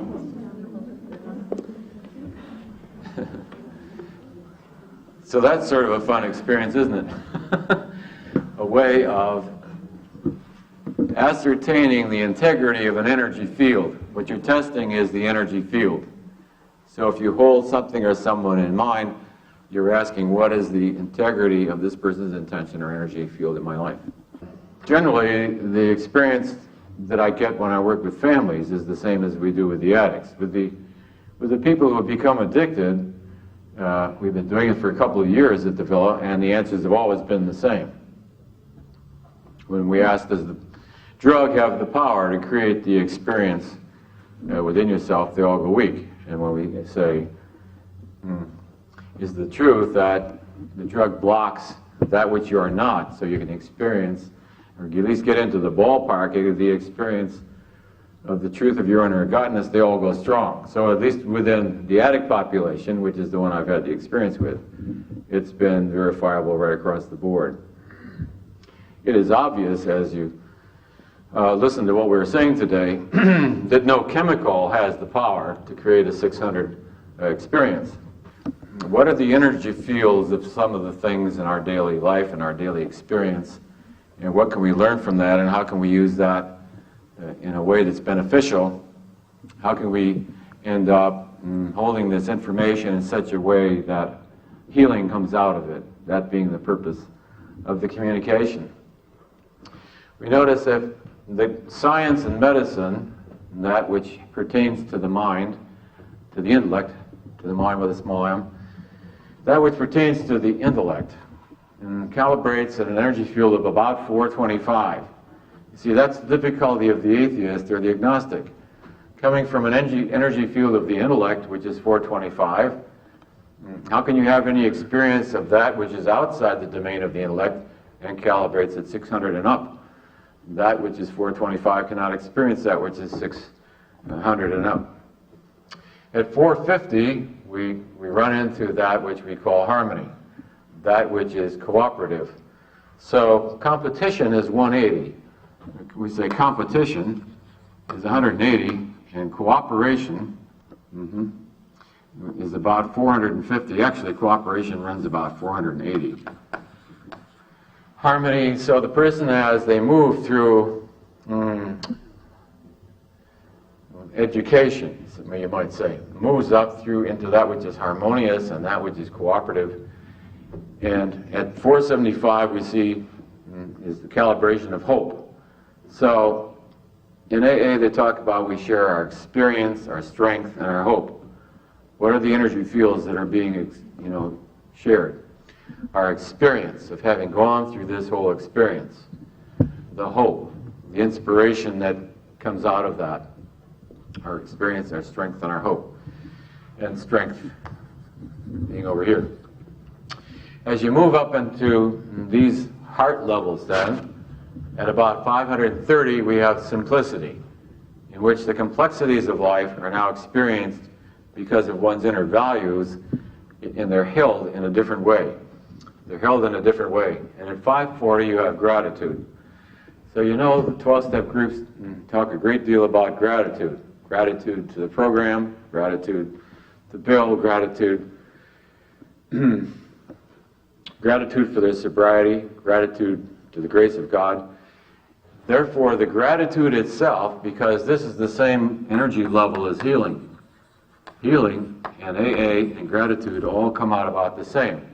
That which is grateful, that which is healing, and AA all come out about the same. So gratitude then is really a way of self-healing, to be able to hold a thing from gratitude. Now you begin to see then how some of the things in the lower part of the box can be healed. They can be healed from the way in which they are held. From the way in which they are held. So we said that worldly success was about 200. Huh? That doesn't mean you should throw out worldly success at all. What it means is if one can be grateful for that worldly success, if one can say, thank you, God, for this enormous abundance, for the enormous opening I have to utilize that which I have power over, to communicate that which is helpful to the world. So, to hold from love, then, one's sexual opportunities, one's power in the world, one's status, all these things. Now, the way you hold them begins to transform them. The way you hold your own past. If you say, thank you, as painful as it was, I could not have learned that lesson without having experienced it out. If it was possible for me to learn that some other way, I would have. Obviously, because I experienced it out, for me it was necessary to move from this space to that space to have had lived it out and experienced it through. So it opens then an awareness of how we can begin to hold things so that they become healing, so that they become sacred because of our touch, because of the touch of how we are holding them. And at 570 then, you become aware of that inner beauty, the incredible beauty in all of creation. And that beauty and its perfection, the incredible beauty, we see that the source of it is that which is sacred. That which is sacred. The sacredness of all of creation, the sacredness of life itself, the incredible beauty of its expression in its absolute perfection as one gets near the top of the box. And out of that experience then comes compassion. The importance of these three things, of courage, of love, and of compassion, because those are points of decision in which you can access the higher states of consciousness yourself. Your willingness to face the truth about things, even though it may be painful. Your commitment to lovingness as the way you wish to be, as the experience of how you want to experience your life and how you value it, the lovingness for your own life and that of others, and the development of compassion. Because of the revelation, because of the release of it, and then on the physical plane, the endorphins, the opening into the understanding of the human heart, which is called compassion. To clear up something else that came up during the break, that release of the endorphins is coming from one's spiritual position. It's important to realize that the body and all that goes on with it is coming out of life. It is life that creates the body. It is one's spiritual position. It is that commitment and the exercise of that lovingness which releases the endorphins. It is not the other way around. You can't, in other words, take endorphins and find yourself in a high spiritual state. It doesn't work that way. That's a confusion of causality. See, this world being the world, a manifest world of the expression of that which you're holding. See, it really is not linear. It is not as though there are two different levels. It is not as though what is being held in mind is now cause, and what is being expressed in the world is effect. Although, in a certain way of holding it, that would be so. Actually, they both go on simultaneously, cause being outside of the field of both. Cause is outside the field of both. That which is cause creates both its representation in the manifest world and the way it is held in mind. See? Is that interesting? No. I get going on causality, that's a whole other trip. But that compassion then is that desire, that ability, that dedication to understanding, to understand the heart. And as you see, it's way beyond condemnation, it is beyond right and wrong. It is an understanding of the nature and the essence of life itself. And just at that level then, at 600, comes about the things that we call wisdom. And intrinsic to a person at that level is an inner gentleness. And with gentleness goes strength. That which is the most powerful in the universe is the most gentle. And as that experience comes into you, the thing that totally wipes you out, or it's always wiped me out, is its profound gentleness. It is so exquisite as that awareness dawns on you that it's almost insufferable to experience it. That is the response of the remaining ego as the presence. As you become aware of the presence, it disappears as the presence becomes all that is. But in the beginning, there is that feeling of awe and the incredible nature of that exquisite gentleness. Also, its incredible power. It is not only exquisitely gentle beyond description, but its power is indescribable. Its power is absolute, and therefore the experience is curiously one of this exquisite gentleness, the presence of infinite power. At the same time, it is rock-like. I've never read that anyplace, but there's a rock-like nature to the quality of that which is exquisitely gentle and also all-powerful and perfect. And in that level, then, comes that which we have at the top of the board, that which is beyond all, the peace of God. And as that state approaches, the intrinsic innocence with all things, which is part and results in compassion, the exquisite awareness that within, that the essence of all things in its perfection is that absolute innocence. How can you see that innocence? How can you see that innocence? It's as though the mind is like a computer. It's as though the mind of the child. See, why does the child, what happens to the mind of the child? The mind of the child is in a state of innocence. And then what happens, the mind of the child is like the hardware, you might say, is that the programs of the world come in, like the software, and begin to program it. And what makes the child programmable? What makes the child programmable? Is it not its intrinsic innocence? It's because you love your mother that whatever she says, you incorporate as your own. It's because you love your dad. It's because you love your country. You love your teacher. Because you hold them in respect and honor them. That's why you believe what they say. It's because of the love of your peers and wanting to be one of them. Out of your love for them. So that intrinsic innocence, which is there, it never changes. The hardware of the computer never changes, no matter what the software floppy disk you put in, right? That which is the computer itself never loses its innocence. You just can hear different programs, put in a different program. And so, the awareness of the presence of that within. See, because it never leaves you. And that's what's listening to my voice right now, is it not? Is it not your own intrinsic innocence that is listening this very second?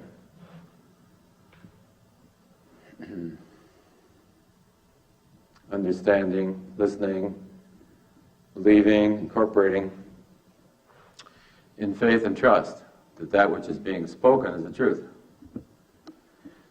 Even if you disbelieve it, then you reject it from some opposing program. And where did you get the opposing program? You bought that out of your innocence, didn't you? Even if you disagree violently with what I say, what's disagreeing with that is a program which out of your own innocence you bought. So your innocence is unsullied. Whether you agree, whether you disagree, it makes no difference. The truth of that which you are is totally unchanged. The truth of that which you are is unchanged by the experiences that go through consciousness itself.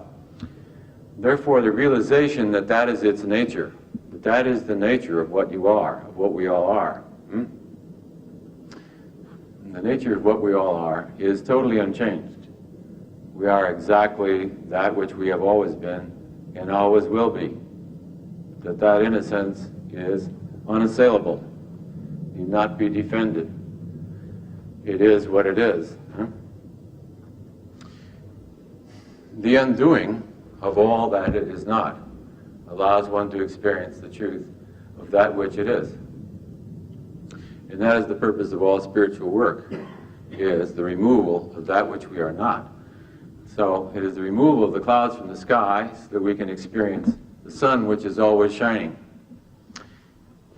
In the proposition we were testing with kinesiology, see, what we were really asking was, does the removal of the clouds cause the sun to shine? Does the removal of the clouds cause the sun to shine? Or is the sun always shining, and when we remove the clouds, we're aware that it is always there? That's all. That's really comparably the metaphor of what we were asking.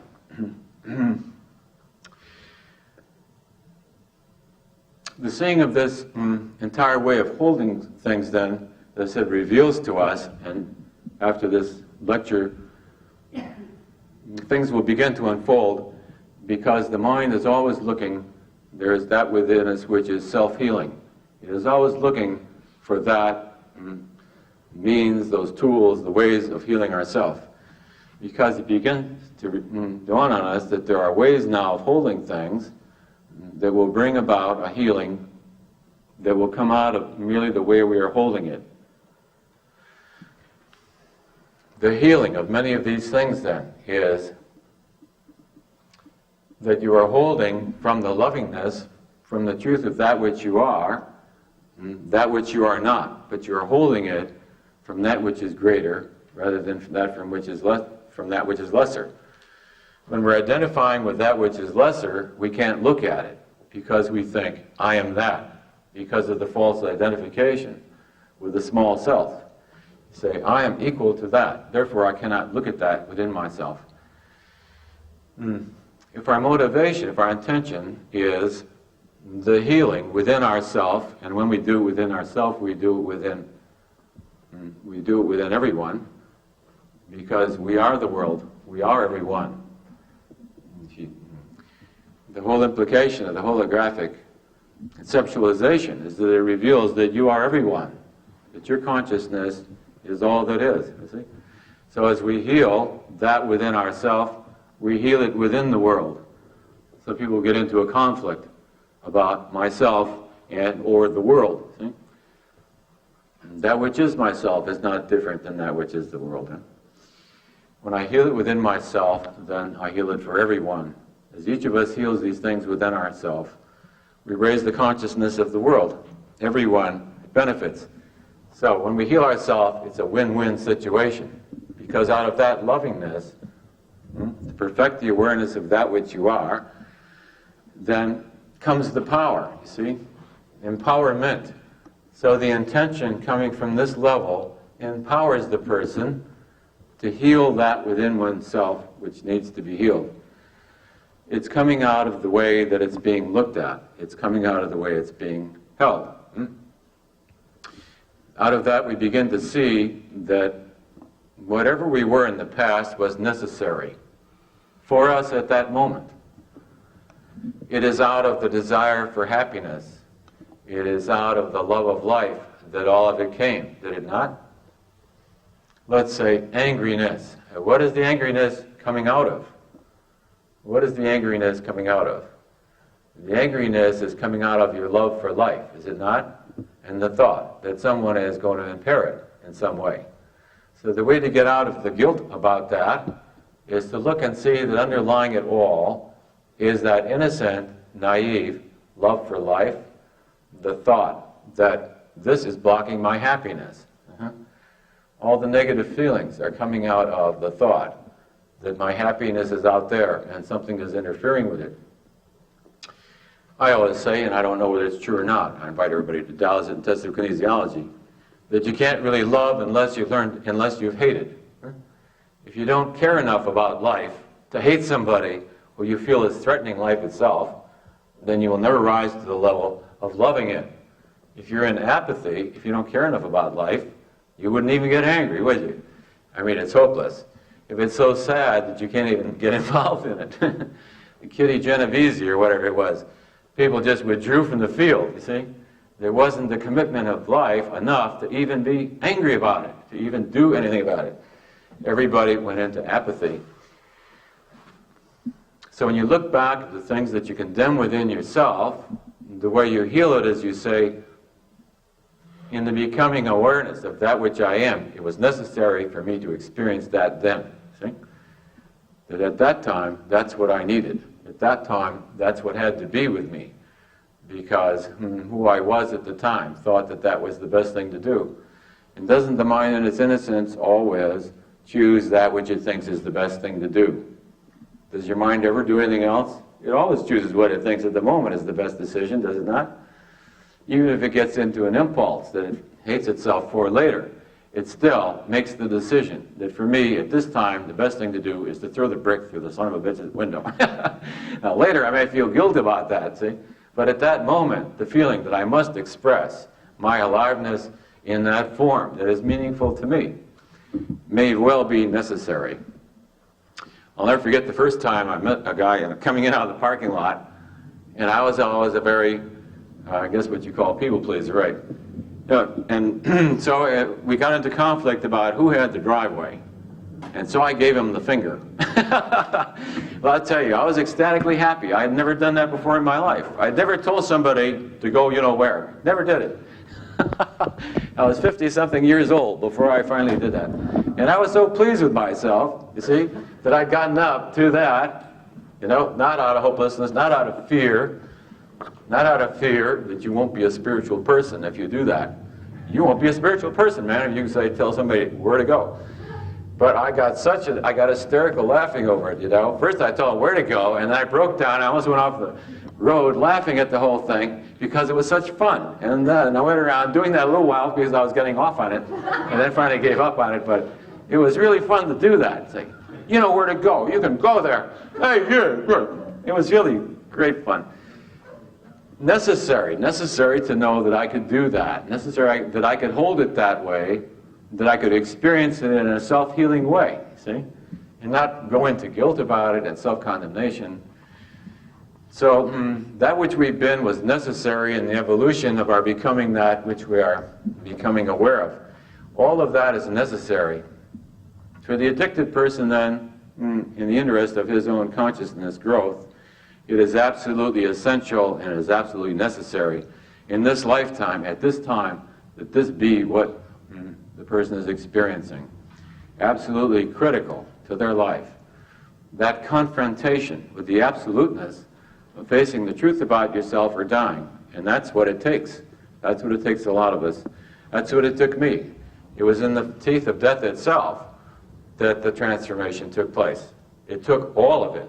It took all of it to bring about that surrender. And some people know the ego is not so strong. It doesn't take that severity, that degree. In the old days in AA, it was thought that everybody had to reach the pits of hell before they gave up. And of course we know that is not true. It is not at all true that anybody can learn from this education. And from the education, from this awareness itself, it raises the bottom so that people don't have to go to this level called destruction before they finally surrender. Okay, we've got time for a few minutes for questions and answers, so anything that you want to discuss or you'd like to have elaborated, you can just bring it up. Yes, please. Can you talk a little bit about why it is necessary for moving up and down? Right. Why don't we just get it and... The energy field, and I didn't talk much about that, so I'm glad you brought it up. The question was, why do we have to keep moving up and down in the field, you see? And it is something that we didn't discuss before, and I'm glad you sort of brought it up. That the energy field comes about as a result of one's commitment. In other words, I have the power to create a certain energy field by my free will, by my agreement, by my assent, by the alignment of my goals, my purpose, my intention. Now that sets the power of the field. Now, within that, there may be daily variations like the stock market. There's jiggles up and down. So a person who's committed to lovingness may still experience these feelings. And feelings, as you know, move very rapidly, sometimes change half a dozen times within a second, those fleeting fluctuations. So this is sort of scintillating, changing. Those who see auras, especially auras in color, see that scintillation of the constant shifting of the emotional fields. But the person's commitment hasn't changed. Their commitment hasn't changed. See? You are the same person before and after the experience. The person who changes their commitment, that is a different story. But your commitment is the same. So you can be committed to a loving relationship and suddenly get mad as the devil at them. See? Suddenly angry at them, and that'll flare up from the solar plexus.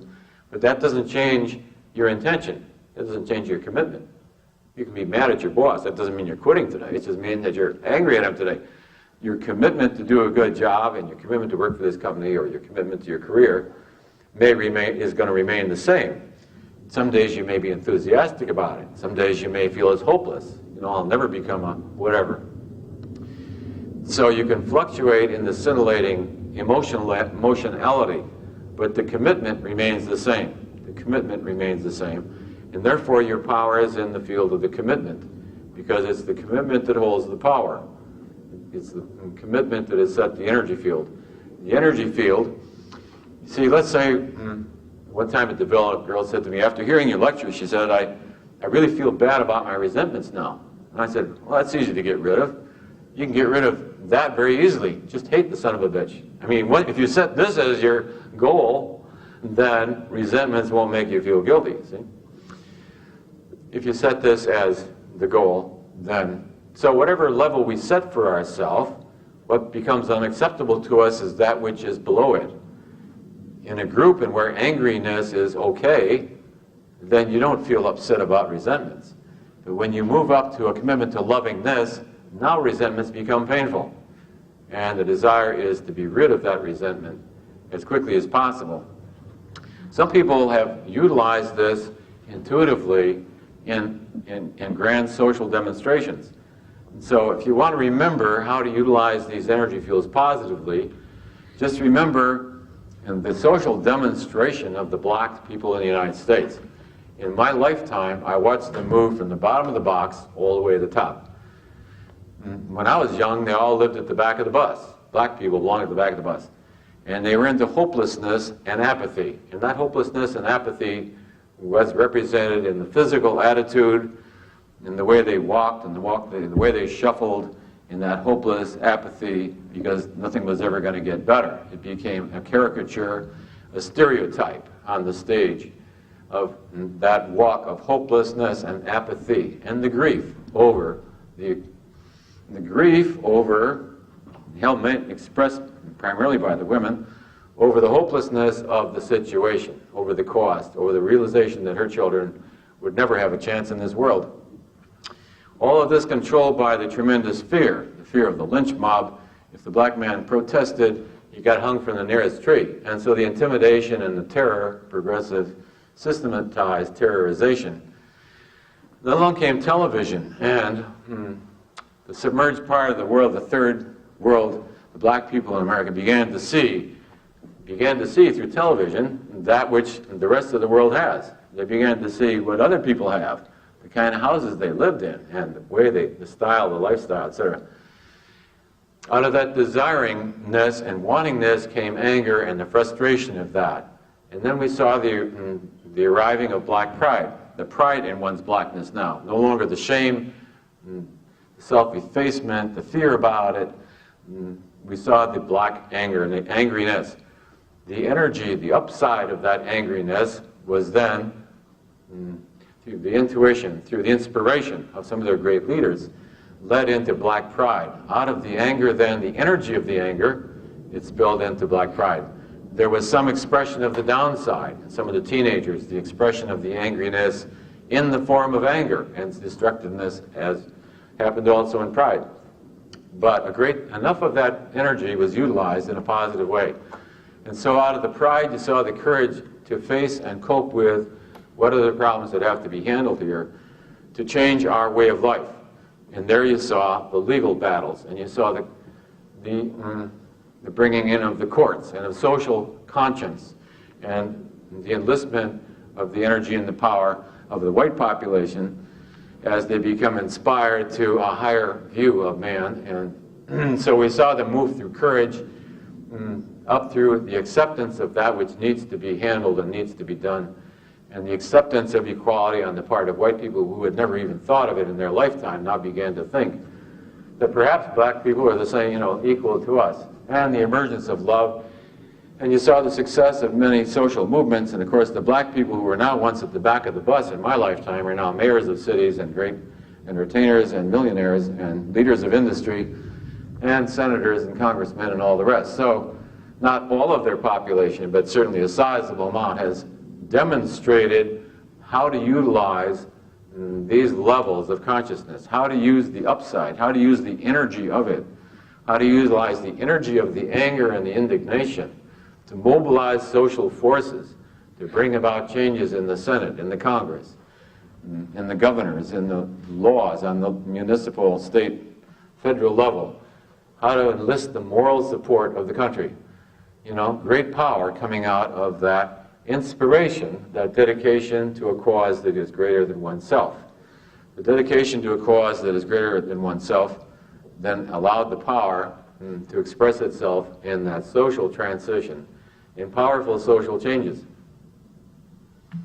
Yes? Would it be correct to say then that if I am able to, let's say, commit to a level of acceptance or lovingness, that when I fall below it, I will have no secondary gain, and so I'll be able to get back to that? That's a very good point, that when you fall below that which you are committed to, what you run into is pain, and therefore it is self-educating. You know that it's out because it doesn't feel right anymore. See, when you're dedicated to hating this, everything below it is painful. When you're dedicated to pride, let's say, when you're dedicated to pride, then fear is no longer acceptable. And that's part of the passages of the adolescent boy. It's part of the passages of becoming United States Marine Corps, let's say. The expression or the overt acknowledgement of this is no longer acceptable because now what you're committed to is pride. And they'll say, brace up, boy. Brace up, boy. Those are only bullets. They'll only tear your guts to pieces, you know. Those are only bullets. I mean, they'll only go through you. What's to be afraid of, you know? And so, and then when I was in the Navy, I was on a minesweeper, and of course we swept mines in the East China Sea. So minesweepers were blowing up all over. So it wasn't you're going to get bullets through you, you were going to just get blown up. And so we all went into neutral. We all went into, if you blow up, you blow up, and if you don't, you don't. And when we went out to sweep mines, you battened all the hatches, and you had to take your stuff, whatever stuff you needed for the day, from below, you know, because they battened the hatches. Nobody was allowed to be below hatches, because if you blew up, the compression there would, like, I won't even go into an anatomical description, but you stayed above decks. But that was the way it was handled. It was handled in, so fatalism, we might add that as a neat way of neutral. The fatalist, then, is a good expression of that energy field. If you blow up, you blow up, and if you don't, you don't. And, you know, what difference does it make? I mean, when you go, so that's the fatalistic, and many men in our society have developed that, you know, as a result of their experiences in the wars. It was really the only way you could handle it. I mean, you can't walk around in a panic all day long, and it's socially unacceptable. There's nothing to be angry about. You can't be into apathy, I'll tell you that. And lovingness just doesn't seem, the lovingness is the bonding that goes on between the men. And so there are those profound bonds of love which last many years. This last year I happened to get together with a friend I hadn't seen in 40 years, who was with me in the Navy back in 1945. But 40 years later, that commitment, that bonding of love had not changed in one iota. When I saw him, I loved him just as much as I always had, as though 40 years had never gone by. So that bonding and that love. So that was the strength then, the strength out of which that strength is coming to handle the threat to life itself on its most dramatic expression from moment to moment. So all these things have their positive, the way of holding them positively. It's certainly better to be detached, certainly better to be into fatalism than to be in a state of panic, which is paralyzing you, see? Because in neutrality, we could function, and we all did. Thinking about the power of the will, once this ecstasy or bliss has been achieved, and knowing that it's there and it's attainable, and yet having setbacks and conscious awareness and working of within my mind of the things I need to do to come back to that higher level. The desire to return to that level. Yes. Yes. Am I a creature of nature and I go back there automatically? Can I use my left brain to bring myself back there? Can I apply logic to the attainment of ecstasy? What we've been talking about today is a balance between left and right brain. Having grown up as a left brain person, then having become excessively a right brain person, and then coming back to balance. What we tried to do is express all of this in a balanced way, because the left brain so often will take the position that the right brain way of viewing things is illogical. And so by the research we've been doing, you see that the truth is approachable equally from either left or right brain. That once the left brain comprehends all of this, it now no longer has any objection. It is logical, it's scientifically demonstrable, but they're generally, you can test them with kinesiology, you can get the same, you can test each other with kinesiology. You can say, you know, if I hold in mind pride, is it over 150, over 160, over 170, over 170, about 175, you suddenly go weak. is not above 175. So you can set these and verify them experientially, the truth of this within yourself. That removes the objections of the left brain to the fact that this is not logical. See? Nobody was a more skeptical left brain person than myself. I didn't believe any of this. You see, the wisdom of the mystic is not accessible to the left brain person. Because the mystic experiences it, but he can't communicate it to a left brain person in any way that's useful to the left brain person. And therefore, what we tried to do is translate it into language, because the truth is the truth. And if the truth is true, then it's true on all levels. And it should be as understandable from one side as the other. I'm still not clear on how you translate it into numbers. What do they represent? Death being 0, that's rather obvious, right? Okay. If you start, with the proposition that death is 0, then you can use like kinesiology that we use today. You can say, if death is 0, then what is the relative energy field of apathy? You can calibrate this for yourself. Then what is the relative energy field of desire? Then what is the relative energy field of anger? It's very simple. You say, I'm holding anger in mind. Is that over 70? Is that over 80? Is that over 90? Is that over 100? Is that over 120?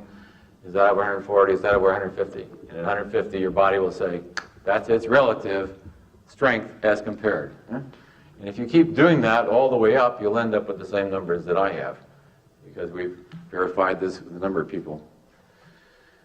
If you use those energy fields, those are about the kind of numbers that you will come up with. And what is the value of it? And the value of it is mind-boggling. For those who can see, it is mind-boggling, the implications of these numbers and the reversities of these energy fields. And it gives you a way to hold all of human experience now from a way that becomes self-healing through that understanding. And that is the whole purpose of today's talk. The talk is really about self-healing, and of course self-healing explicitly as it applies to the addictions, but we're talking about the basic principles of self-healing in general. What we say today really applies to everyone, and of course we related it specifically to the addictions. What we're talking about is the nature of consciousness itself, aside from the addictions, but with its special application to the addictions themselves. What is it you'd be willing to give up?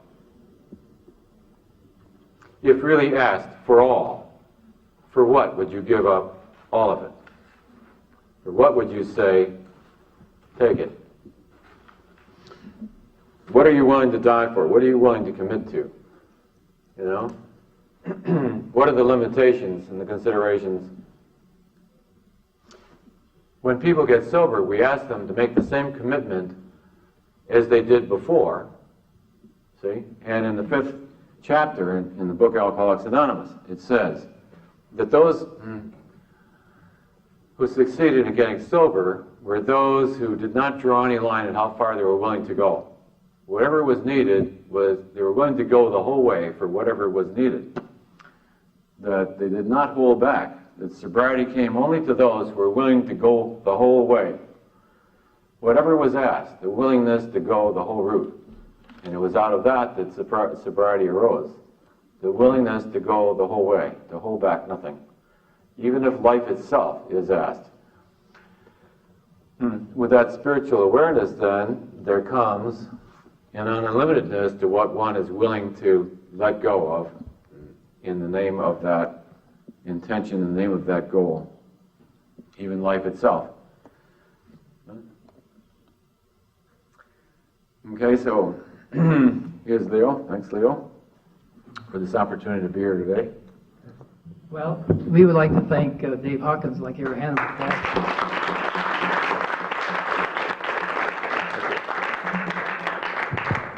Perhaps a few of you would want to say a few words of thanks. I wasn't here for the whole day, so I can't really comment. I know the parts that I heard I was very much impressed with and very much enlightened and moved by. Would anyone want to say a few words about what they got out of today or something like that? Yeah. I just feel like I think you're doing because what I've been going through my own life hearing it explained to me or somehow giving it some understanding. So I've just been grateful all day that you do this for us. Thank you. Well, I forgot to say today, and I usually do, that you won't hear anything today that you don't already know, but you're just not conscious that you know it, and therefore there's an intense feeling of familiarity. You know, as we talk about this, it's like I always knew that. You know, part of me always knew this, and that part of me that always knew it, but forgot it, brought me here today to remind itself of that which is useful in that knowingness. Simple exercise. Well, that's the source of my joy. The reason I give these talks here or anyplace else is the sheer joy I get out of doing it, you know, frankly. The sheer joy out of just sharing it. That which I experience benefit from myself. And the joy of sharing that with other people, you know, that's the great joy of it. Yes. I appreciate how you gave our left brain something to focus on while you were creating this whole context and energy field with your energy field and really inducting us into all the information. Great maneuver. Feels terrific. Thank you. All of it happens at once, does it not? Good. Okay, fine. Thank you very much, Dave. We're truly grateful. Thanks again, Bill.